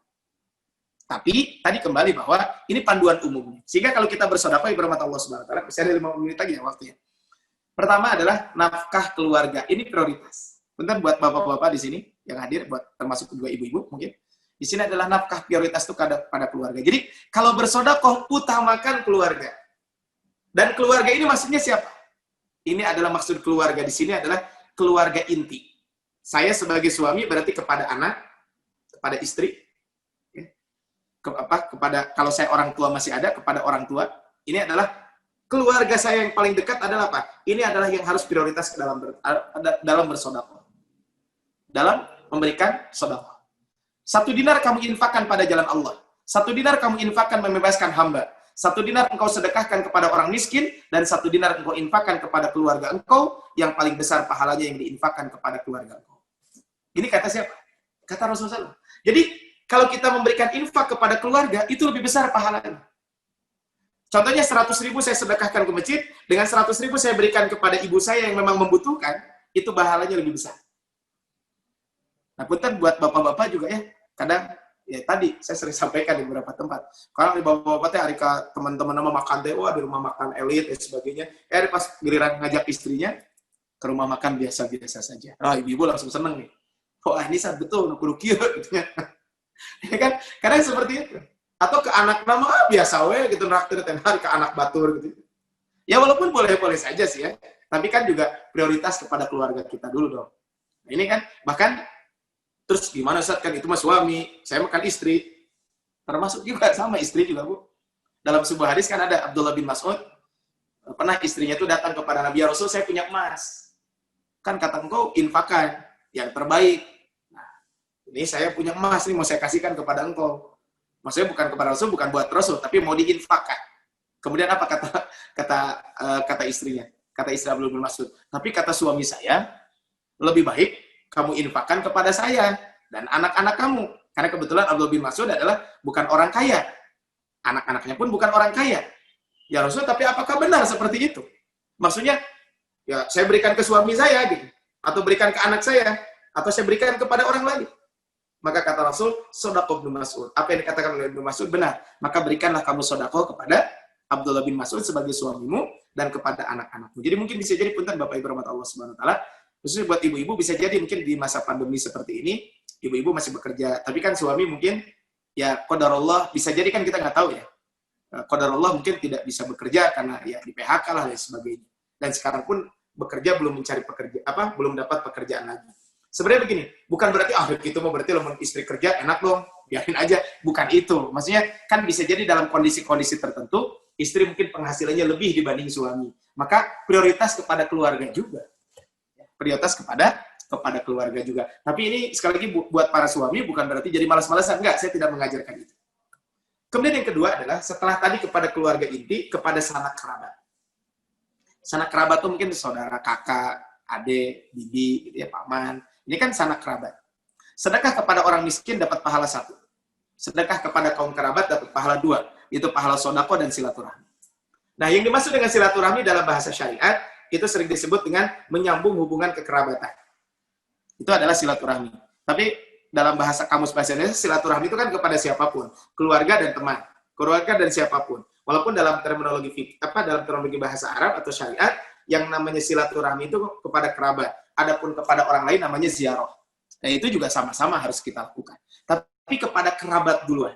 Jadi setelah tadi keluarga, maksudnya adalah prioritas nafkah kepada keluarga, setelah terpenuhi kebutuhan pokok keluarga, baru kita memikirkan orang lain. Itu sanak kerabat. Nah, barulah setelah itu Bapak Ibu rahmat Allah Subhanahu wa taala kepada muslim yang berkarakter baik. Artinya kepada orang lain.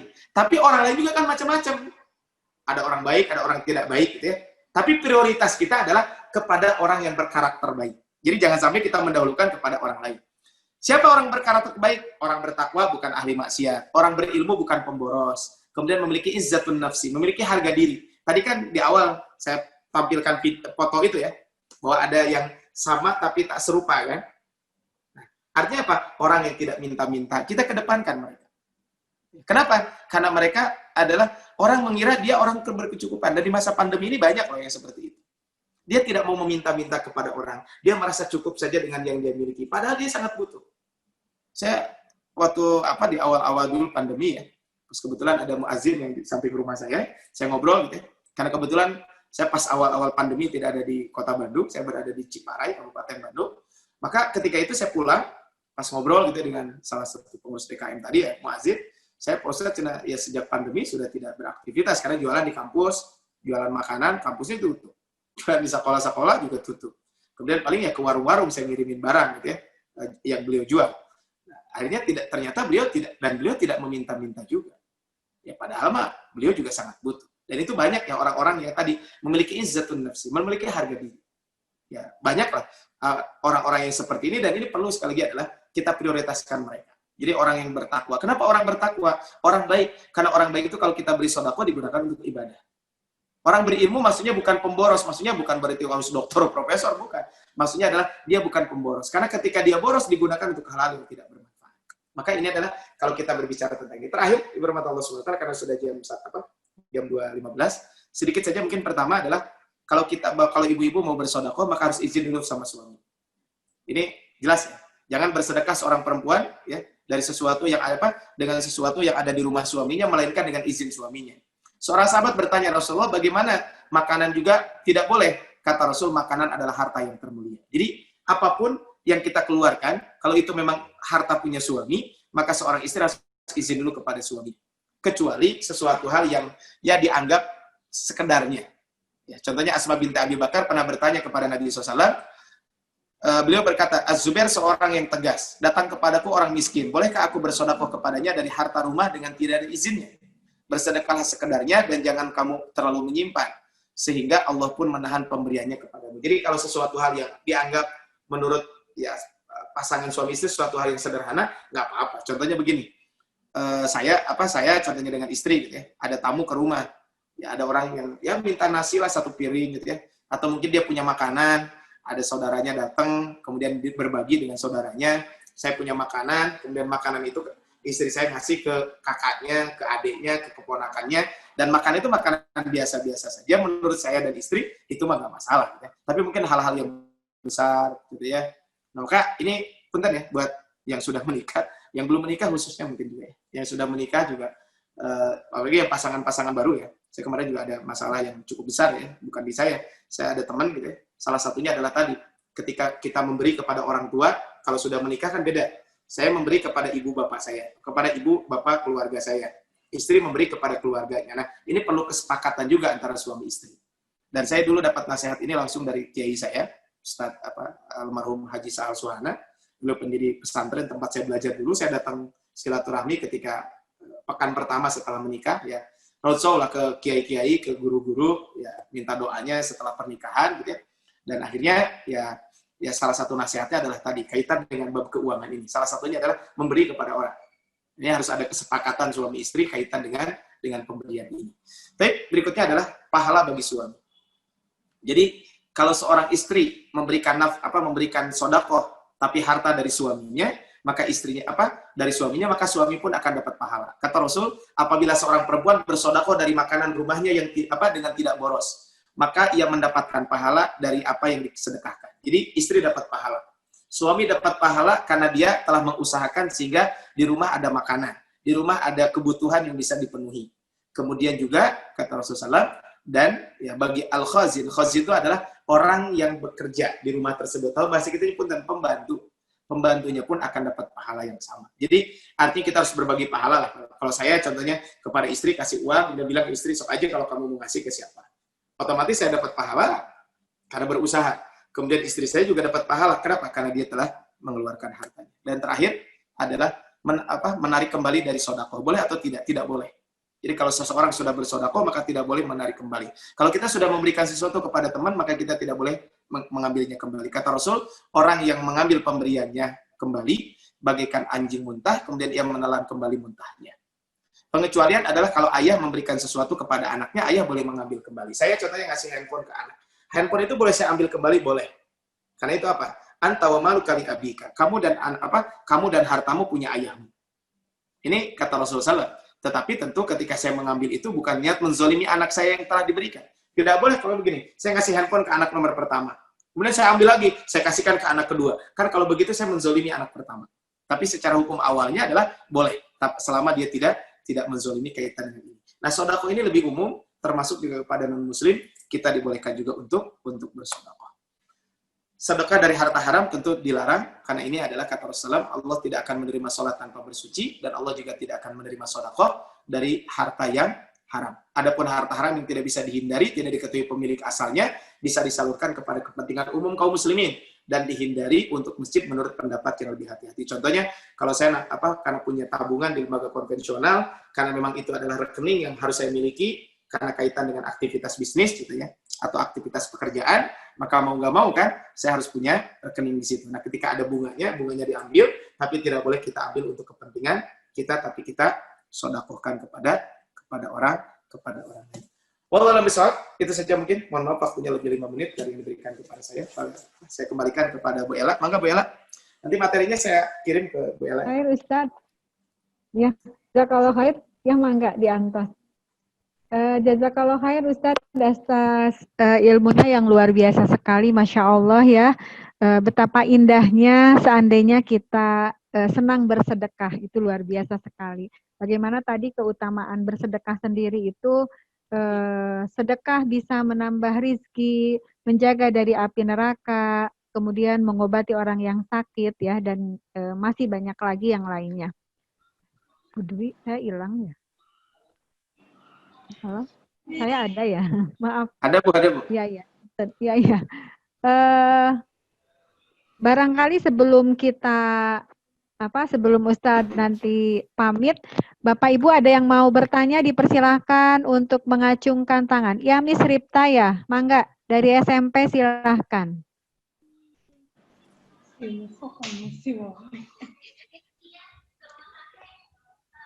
Suaranya, ya. Suaranya nggak kedengeran Bu? Miss Ripta nggak ada suaranya.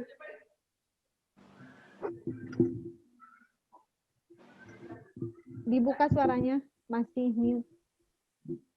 Bentar. Cek, Bu. Ya. Kedengeran? Belum dibuka itu suaranya. Ya, jadi Ada kedengeran. terdengar. Ya, kedengaran. Bismillahirrahmanirrahim. Perkenalkan, saya Ripta dari unit SMP. Terima kasih sebelumnya telah memberikan kesempatan bagi saya untuk bertanya. Ustadz, ada pertanyaan. Ada adik kelas saya, satu alma mater. Beliau akhwat Ustadz. Nah, beliau seorang anak yang berbuat baik, membiayai kedua orang tua dan saudaranya. Kemudian Ustadz, sebenarnya ketika saya bertanya, ternyata orang tuanya sebetulnya mampu bekerja. Nah, tetapi malas untuk bekerja. Bahkan sampai punya hutang dan terjerat riba online. Kayak gitu Ustadz. Kemudian di sini malah membebankan anaknya. Anaknya ini anak pertama dan anak perempuan. Nah, itu bagaimana hukumnya Ustadz? Apakah ketika terjadi seperti itu memang wajib kepada anaknya untuk membiayai kedua orang tuanya karena tidak tega lihat ibunya menangis gitu? Ataukah apa sih yang seharusnya beliau untuk menyadarkan ayahnya gitu untuk bekerja karena masih wajib menafkahi gitu Ustadz. Kondisi anaknya sekali lagi perempuan. Ya, terima kasih Ustadz. Assalamualaikum. Assalamualaikum. Baik ya. Kaitan dengan bab ini tentu ya kita berbuat baik kepada orang tua mah ya tetap harus ya dalam kondisi apapun. Termasuk tadi dalam kondisi seperti tadi kita terus berbuat baik kepada orang tua. Cuman juga ya kalau orang tua seperti itu juga tidak baik juga gitu ya. Hanya mengandalkan kepada anaknya. Setahu saya biasanya orang tua itu jarang ya meminta kepada anak. Itu kalau orang tua yang baik biasanya dia sebisa mungkin dia tidak akan meminta kepada anak. Saya ya Allah saya berterima kasih dulu punya ibu ya. Ibu saya itu tidak pernah meminta kepada saya. Ya, bahkan kalau saya pulang ketika liburan kuliah atau kebetulan ketika liburan kuliah saya sering telepon ibu-ibu mau dibeliin oleh-oleh apa dari Saudi ketika itu. Maka ibu saya tidak pernah bilang minta ini minta itu, nggak pernah. Bahkan ke kakak saya juga saya tanya, pernah nggak ibu minta ini? Enggak gitu. Nah ini kan pelajaran buat kita bahwa ya tentu orang tua jangan sedikit-sedikit minta kepada anak. Ini adalah harus menjadi pelajaran buat kita sebagai anak, sebagai orang tua gitu ya. Kenapa? Karena juga anak juga penting punya kebutuhan juga gitu ya. Tapi kita juga sebagai anak tentu harus berbuat baik kepada orang tua. Nah, kaitan dengan seorang anak tadi, ya tentu dia penuhi dulu kebutuhan pribadinya. Ketika kebutuhan pribadi sudah terpenuhi, ya tentu kalau kita membantu orang tua tidak ada salahnya. Tetapi mungkin tadi orang tua ayahnya tadi ya, itu tentu harus diingatkan.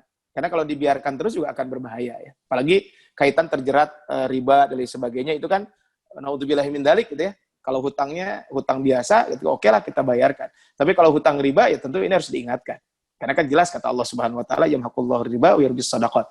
Allah akan menghancurkan riba dan memberikan keberkahan dalam bersedekah. Jadi, apakah anak perempuan tadi wajib menafkahi keluarganya? Ya, tentu ke ibunya wajib ya, karena ibunya tidak mampu. Ayahnya tadi tentu ya, karena ayahnya malas dan sebagainya. Tetap kan kita juga berbuat baik kepada orang tua. Tapi tadi sekali lagi adalah saya sebagai anak ketika memberikan kepada orang tua tentu penuhi kebutuhan anak dan istri. Kalau saya sudah punya istri berarti saya penuhi dulu anak dan istri. Nah, apalagi tadi seorang perempuan kan? Ya tadi ya seorang perempuan juga terbatas apalagi sudah menikah dan lain sebagainya. Tentu ini adalah menurut saya adalah tadi manggalah tetap berbuat baik tetap dilakukan. Adapun masalah wajib ya tadi kan sebenarnya orang tuanya juga masih bisa bekerja dan lain sebagainya. Cuman karena kemalasan dan lain sebagainya ini mungkin yang perlu disampaikan kepada orang tuanya, diingatkan, tapi tentu dengan cara yang baik. Dan memang kasus seperti ini bukan 1-2. Banyak saya dengar kasus-kasus seperti itu. Jadi bahkan akhirnya punten, jadi seorang ibulah yang banting tulang untuk bekerja dan sebagainya, sedangkan suaminya ongkang-ongkang kaki. Makanya sering saya candain gitu ya. Kadang sekarang ya yang durhaka itu bukan anak durhaka kepada orang tua, banyak juga orang tua yang durhaka kepada anak. Salah satunya apa? Dia tidak mau menafkahi anaknya, padahal dia mampu untuk menafkahi. Makanya kata Rasul kan dalam sebuah hadis, lebih baik gitu ya, kamu mengambil tali gitu ya, tambang, kemudian tambang itu kamu bawa ke hutan, kemudian kamu cari kayu bakar, kemudian kayu bakar itu kamu bawa ke pasar, jual, dibanding kamu meminta. Termasuk jika meminta kepada anak.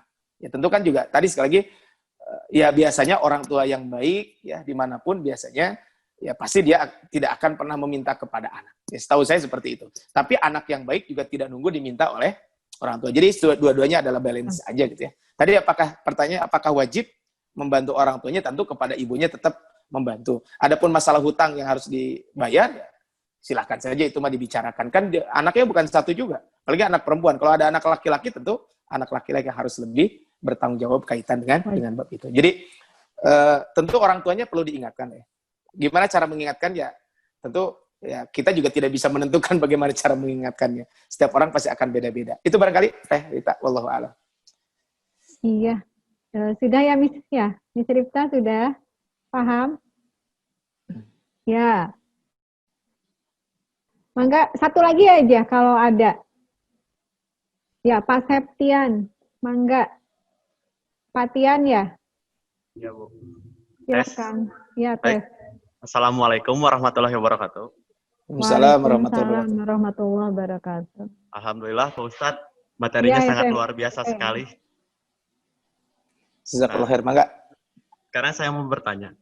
Kan saya pernah ngobrol dengan salah satu praktisi psikoterapi Islam ya, Pak Ustadz. Nah, beliau pernah menggunakan sodako sebagai terapi. Bahkan bukan hanya penyakit psikologis, penyakit fisik juga bisa diterapi dengan terapi sodako. Nah, bagaimana pandangan Pak Ustadz tentang hal tersebut? Ya, terima kasih. Ya, jadi gini, ada dalam fikih itu, dalam syariat itu ada al-akhdhu bil asbab. Jadi dalam melakukan sesuatu harus mengambil sebab. Jadi kalau kita sakit hanya sodako saja sih tidak sesuai dengan sunnatullah juga, gitu ya. Toh kata Nabi, tadawu, berobatlah kalian. Tadawu, wala tatadawu bil haram, tapi jangan berobat dengan sesuatu hal yang haram. Jadi saya tidak menyalahkan yang dilakukan itu. Tapi kalau hanya diterapinya dengan sodako, oh kalau kamu sakit ini sodako 1 juta, kalau ini 2 juta. Ya tadi kata Nabi betul, obati sakitmu dengan sodako. Betul, tidak salah hadis itu. Cuman kalau hanya terapinya dengan sodako, ya tentu enggak. Kenapa? Karena Nabi juga mengatakan, tadawu, maka berobatlah kalian. Ya. Wala tatadawu bil haram, tapi janganlah kalian berobat dengan sesuatu hal yang diharamkan. Ya kan, makanya dalam hadis juga kan ada metode-metode pengobatan. Contohnya kan ada dengan bekam gitu ya. Ya mungkin kalau sekarang bisa dengan medis di masa kontemporer sekarang. Ya tentu tadi barengi antara akhdhu bil asbab dari sisi ikhtiar basyariah kita, dari sisi usaha manusiawi kita. Kemudian jangan lupa juga kita bersodako. Makanya di masa pandemi seperti ini, saya sodako sebanyak-banyaknya, tidak pakai masker, tidak pakai cuci tangan dan sebagainya, ya tentu juga itu tidak dibenarkan secara syariat. Kenapa? Karena tetap harus ada al-akhdhu bil asbabnya. Jadi kalau kita lapar, ya kita makan. Tapi yang memberikan kepada kita makan itu Allah Subhanahu wa taala. Kalau kita sakit, ya berobat. Tapi yang menyembuhkan Allah. Makanya salah satunya adalah ketika kita melakukan al-akhdhu bil asbab tadi dengan ikhtiar basyari kita, usaha manusia kita berobat, ya tentu kita lakukan juga dengan bersedekah. Jadi kalau menurut saya mah dikomparasikan saja antara keduanya. Jadi digabungkan antara sodako dengan ikhtiar manusiawinya seperti itu. Itu barangkali Kang Septian, wallahu a'lam. Ya, teman-teman mohon maaf ya karena ini waktunya juga sudah 2:30 dan azan asar juga jam 3:45 ya Ustadz kalau tidak salah. Iya, betul. Ini sebentar lagi kita akan yang melaksanakan sholat juga. Sebenarnya sayang sekali kita masih banyak yang ingin kita tanyakan, apalagi dalam kondisi pandemi seperti ini, ya kadang kita perang batin antara kebutuhan kita tadi dengan bagaimana kita untuk bisa berinfak dan bersedekah ya. Tapi tentunya tadi dengan melihat apa yang sudah disampaikan oleh Ustadz, mendengar apa yang sudah disampaikan oleh Ustadz, setidaknya kita memang harus bisa untuk berinfak, bersedekah itu di kala lapang dan sempit ya. Dan ini mudah-mudahan menjadi obat buat kita, akan memudahkan rezeki kita semua. Ustaz, jazakallah khair atas Sami-sami ya. ilmunya. Saya izin ya, nih bentar lagi mau kepada azan kami di semua. masjid. Mudah-mudahan tidak bosan. Mangga, Amin, mangga, amin. mangga Ya. Ustaz, hatur Baik nuhun. Ibu Bapak Guru semuanya mohon pamit dulu karena ini juga saya lagi di Masjid Al-Ukhuwah. Ini bentar lagi mau azan jadi Ya, mangga, jadwal Ustaz. di masjid ya. Maka assalamualaikum warahmatullahi Ya, wabarakatuh. nuhun Ustaz. Sami-sami. Waalaikumsalam warahmatullahi wabarakatuh. Bapak Ibu semuanya, sebelum saya akhiri ada hal yang perlu saya sampaikan kepada Bapak dan Ibu semuanya. Mudah-mudahan dari materi yang tadi Ustadz sampaikan ini bisa kita amalkan dalam kehidupan sehari-hari. Insya Allah kita berencana dari yayasan, kita ingin bagaimana dalam kondisi, walaupun kondisi pandemi seperti ini, kita senantiasa mengajak kepada semuanya, dikala kita juga mungkin tadi seperti yang kata Ustadz, bisa jadi saat kita ada atau tidak ada, tetapi bagaimana kita bisa menerapkan, bisa selalu berinfak dan bersedekah kapan saja. Bahkan tadi bersedekah itu tidak harus dengan harta saja ya, dengan senyum, nah makanya ini yang baut-baut nanti mah nggak boleh baut saja ya, tapi nggak boleh senyum-senyum sendiri juga ya. Nah, tapi bagaimana ketika bertemu dengan orang, itu kan membuat orang bahagia, itu adalah sedekah. Ketika ada duri di jalan, ada kulit pisang, itu diambil juga, itu adalah sedekah. Insya Allah kami berencana dari mulai hari Jumat ini, kita akan coba ya, untuk menerapkan praktek sedekah ini, infak sedekah ini, kita akan awali nanti bisa jadi menyimpan nasi walaupun hanya berapa bungkus, kemudian juga misalkan kita punya minyak goreng lebih atau punya Indomie ya atau punya apa. Nah, nanti kita tiap hari Jumat ya, Jumat berkah, kita akan menyimpan meja di depan pos satpam ya. Saat ini mungkin yang akan berbagi yang akan memberi dari lingkungan dalam sendiri ya, bisa dari yayasan, bisa dari para pimpinan unit, bisa juga dari kepala sekolah, guru, termasuk karyawan OB juga bisa, termasuk catering juga bisa, siapapun bisa ya. Bagaimana tadi dengan keutamaan bersedekah. Insya Allah untuk Jumat ini kita akan coba dulu nasi, ya, nasi. Bisa berbentuk uang, bisa juga nasi yang sudah di kotak-kotak atau sudah dengan lauk pauknya. Nanti bisa disimpan di depan pos satpam. Ya, siapa yang mengambilnya? Boleh masyarakat luar atau dari intern kita kalau yang betul-betul membutuhkan, ya. Karena tadi seperti yang kata Ustadz juga dalam Al-Qur'an juga ada bagaimana kita harus menjaga ifah, ya, menjaga dari sifat meminta-minta. Atau kita coba upayakan tangan di atas lebih baik daripada tangan di bawah, ya. Kita coba, mudah-mudahan ini akan menjadi sebuah budaya sekolah kita. Nanti bisa juga nanti ditularkan kepada anak didik kita, termasuk nanti ini mudah-mudahan akan terus ada tiap Jumat ini, bisa ke masjid, bisa ke pangkalan ojek, dan lain-lain. Insya Allah ini kita bisa ajak para orang tua siswa juga, anak-anak kita juga insya Allah ya. Itu yang pertama. Yang kedua, pekan yang lalu kami dari Lazis Ibnu Sina mengajak kepada seluruh orang tua, termasuk sebenarnya ini kepada Bapak dan Ibu, untuk berbagi dengan saudara-saudara kita yang memerlukan bantuan saat ini di Garut, ya, yang kena banjir. Nah, bagi yang ingin ikutan, silahkan bisa menitipkan ke Lazis atau ke admin di yayasan. Insya Allah kita akan berikan di Jumat ini juga, ya. Kebetulan nanti akan kita titipkan lewat ACT, ya, aksi cepat tanggap. Jadi silahkan teman-teman, Bapak Ibu semuanya yang ingin turut berpartisipasi boleh menitipkannya kepada admin di yayasan. Itu saja Bapak dan Ibu semuanya atas kehadiran. Ya, Bu Dwi. Boleh. Ada yang mau disampaikan? Ya, boleh izin saya menambahkan. Boleh, mangga, silakan Bu Dwi. Iya. Bapak dan Ibu sekalian, mohon izin saya menambahkan dari apa yang tadi sudah disampaikan oleh Bu Ella. Yang pertama begini, teman-teman sekalian, bahwa dalam kondisi pandemi ini luar biasa, subhanallah, banyak sekali di sekitaran kita, gitu, tetangga-tetangga kita, kenalan kita segala macam itu yang terdampak. Nah, dan kita perlu bersyukur, Masya Allah ya, bersyukur sekali bahwa sampai bulan ke-7, bahkan sampai bulan ke-8, kita masih bekerja, Ibu dan Bapak sekalian.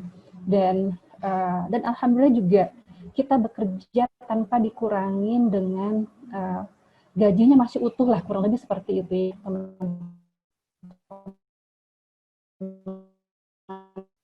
sekalian. Nah, kita syukuri. Nah, kemudian yang kedua, dengan kondisi pandemi seperti sekarang, ke depannya kita tidak pernah tahu akan seperti apa. Begitu ya, Ibu dan Bapak sekalian. Apakah kita akan tetap seperti ini, begitu ya, bertahan, gitu, atau tidak? Gitu. Apakah misalnya kita tetap akan mendapatkan gaji utuh setiap bulannya, ataukah harus terpaksa harus dipangkas, misalnya sekian kali misalnya pemasukan di sekolah misalnya hanya 80%, berarti gaji yang dibayarkan hanya 80%, kita juga tidak pernah tahu ke depannya seperti apa.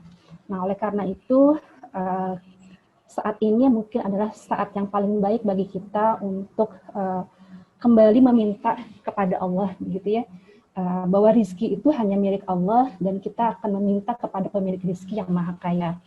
Nah, teman-teman sekalian, ini ada sebuah cerita sebenarnya yang sempat disampaikan oleh salah seorang teman kita di Ibnu Sina, yaitu salah satu kejadian di Hikmah ya, Bu Ella. Iya, Bu ya. Sampai waktu itu ada ya, dengan kondisi pandemi, penjualan kemudian juga berkurang begitu ya, sampai para karyawannya itu sudah diinformasikan bahwa dikurangi sampai bulan Desember nanti begitu, itu akan dikurangi gajinya begitu ya. Tapi yang luar biasanya saat itu, pimpinan perusahaan, khususnya Pak Riza itu tadi, yang launching buku tadi itu, beliau melakukan sebuah gebrakan yang mungkin tidak umum begitu ya, yaitu mengajak seluruh karyawannya untuk bersedekah. Ya, jadi mulai dari level yang paling tinggi, gitu, sampai para OB-nya sekalipun diminta untuk bersedekah. Begitu. Dan luar biasanya, Masya Allah, karena kita kemudian memintanya hanya kepada Allah, meminta kepada yang maha memberikan rizki, begitu. Pernyataan awal bahwa sampai Desember itu akan dipotong, itu gajinya ternyata hanya 1 bulan sedekah itu berjalan, begitu ya, ternyata sudah kembali lagi. Semua dibayarkan dengan full, begitu. Dan pesan Pak Riza adalah saat itu adalah bagaimana kebiasaan bersedekah itu sudah tidak perlu kebiasaan bersedekah jangan sampai hilang begitu, tetap berjalan. Nah, teman-teman sekalian, kenapa kemudian program ini diluncurkan di kita begitu ya? Insya Allah kalau kebaikan kita boleh meniru ya, Bapak dan Ibu sekalian. Kita kembali lagi bahwa pandemi kita tidak tahu sampai kapan begitu ya. Rezeki kita juga kalau secara hitungan matematika juga tidak tahu sampai kapan, tetapi insya Allah selama kita meminta kepada Allah begitu ya, Allah akan senantiasa memberikan rezeki kepada kita, khususnya adalah rezeki yang berkah. Makanya kemudian program ini dijalankan.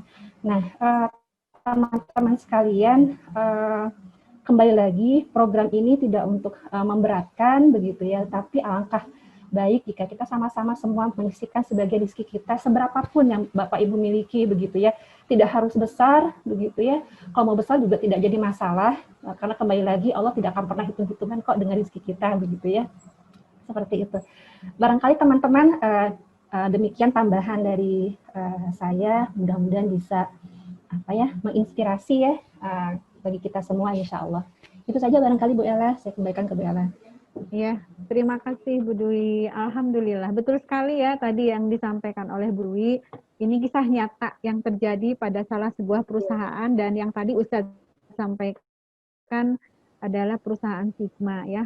Nah, ini mudah-mudahan menjadi ibroh buat kita semua, menjadi hikmah buat kita semua, menjadi penyemangat buat kita semua. Insya Allah kebaikan akan kembali kepada diri kita juga. Dan tetap berdoa teman-teman semuanya, tetap bersyukur kepada Allah tadi, kemudian juga rasa syukur kita lakukan dengan cara apa? Salah satunya, alhamdulillah, saat ini kita masih diberi oleh Allah rizki, ya, masih kita menerima gaji yang cukup, alhamdulillah.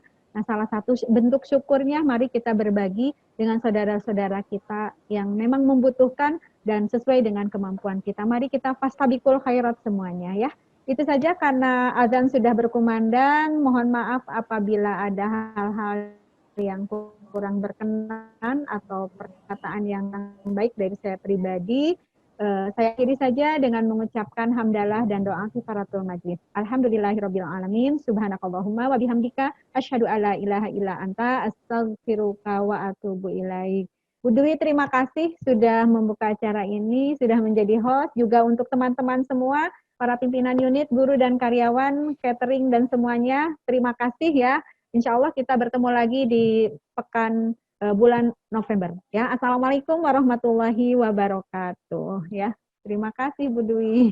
Assalamualaikum warahmatullahi wabarakatuh. Ya. Baik teman-teman, selamat melaksanakan ibadah sholat asar. Sampai ketemu lagi bulan depan insya Allah di November. Kita ada kegiatan dengan Bang Aat ya, insya Allah. Ya, ada tanggal 12. Tanggal 7. Tanggal 7 November. Baik. Assalamualaikum warahmatullahi wabarakatuh. Waalaikumsalam warahmatullahi wabarakatuh. Ya, Elifkan. Dadah Bu Santika. Dadah Bu Ella. Dadah Bu Ida. Sudah siap-siap.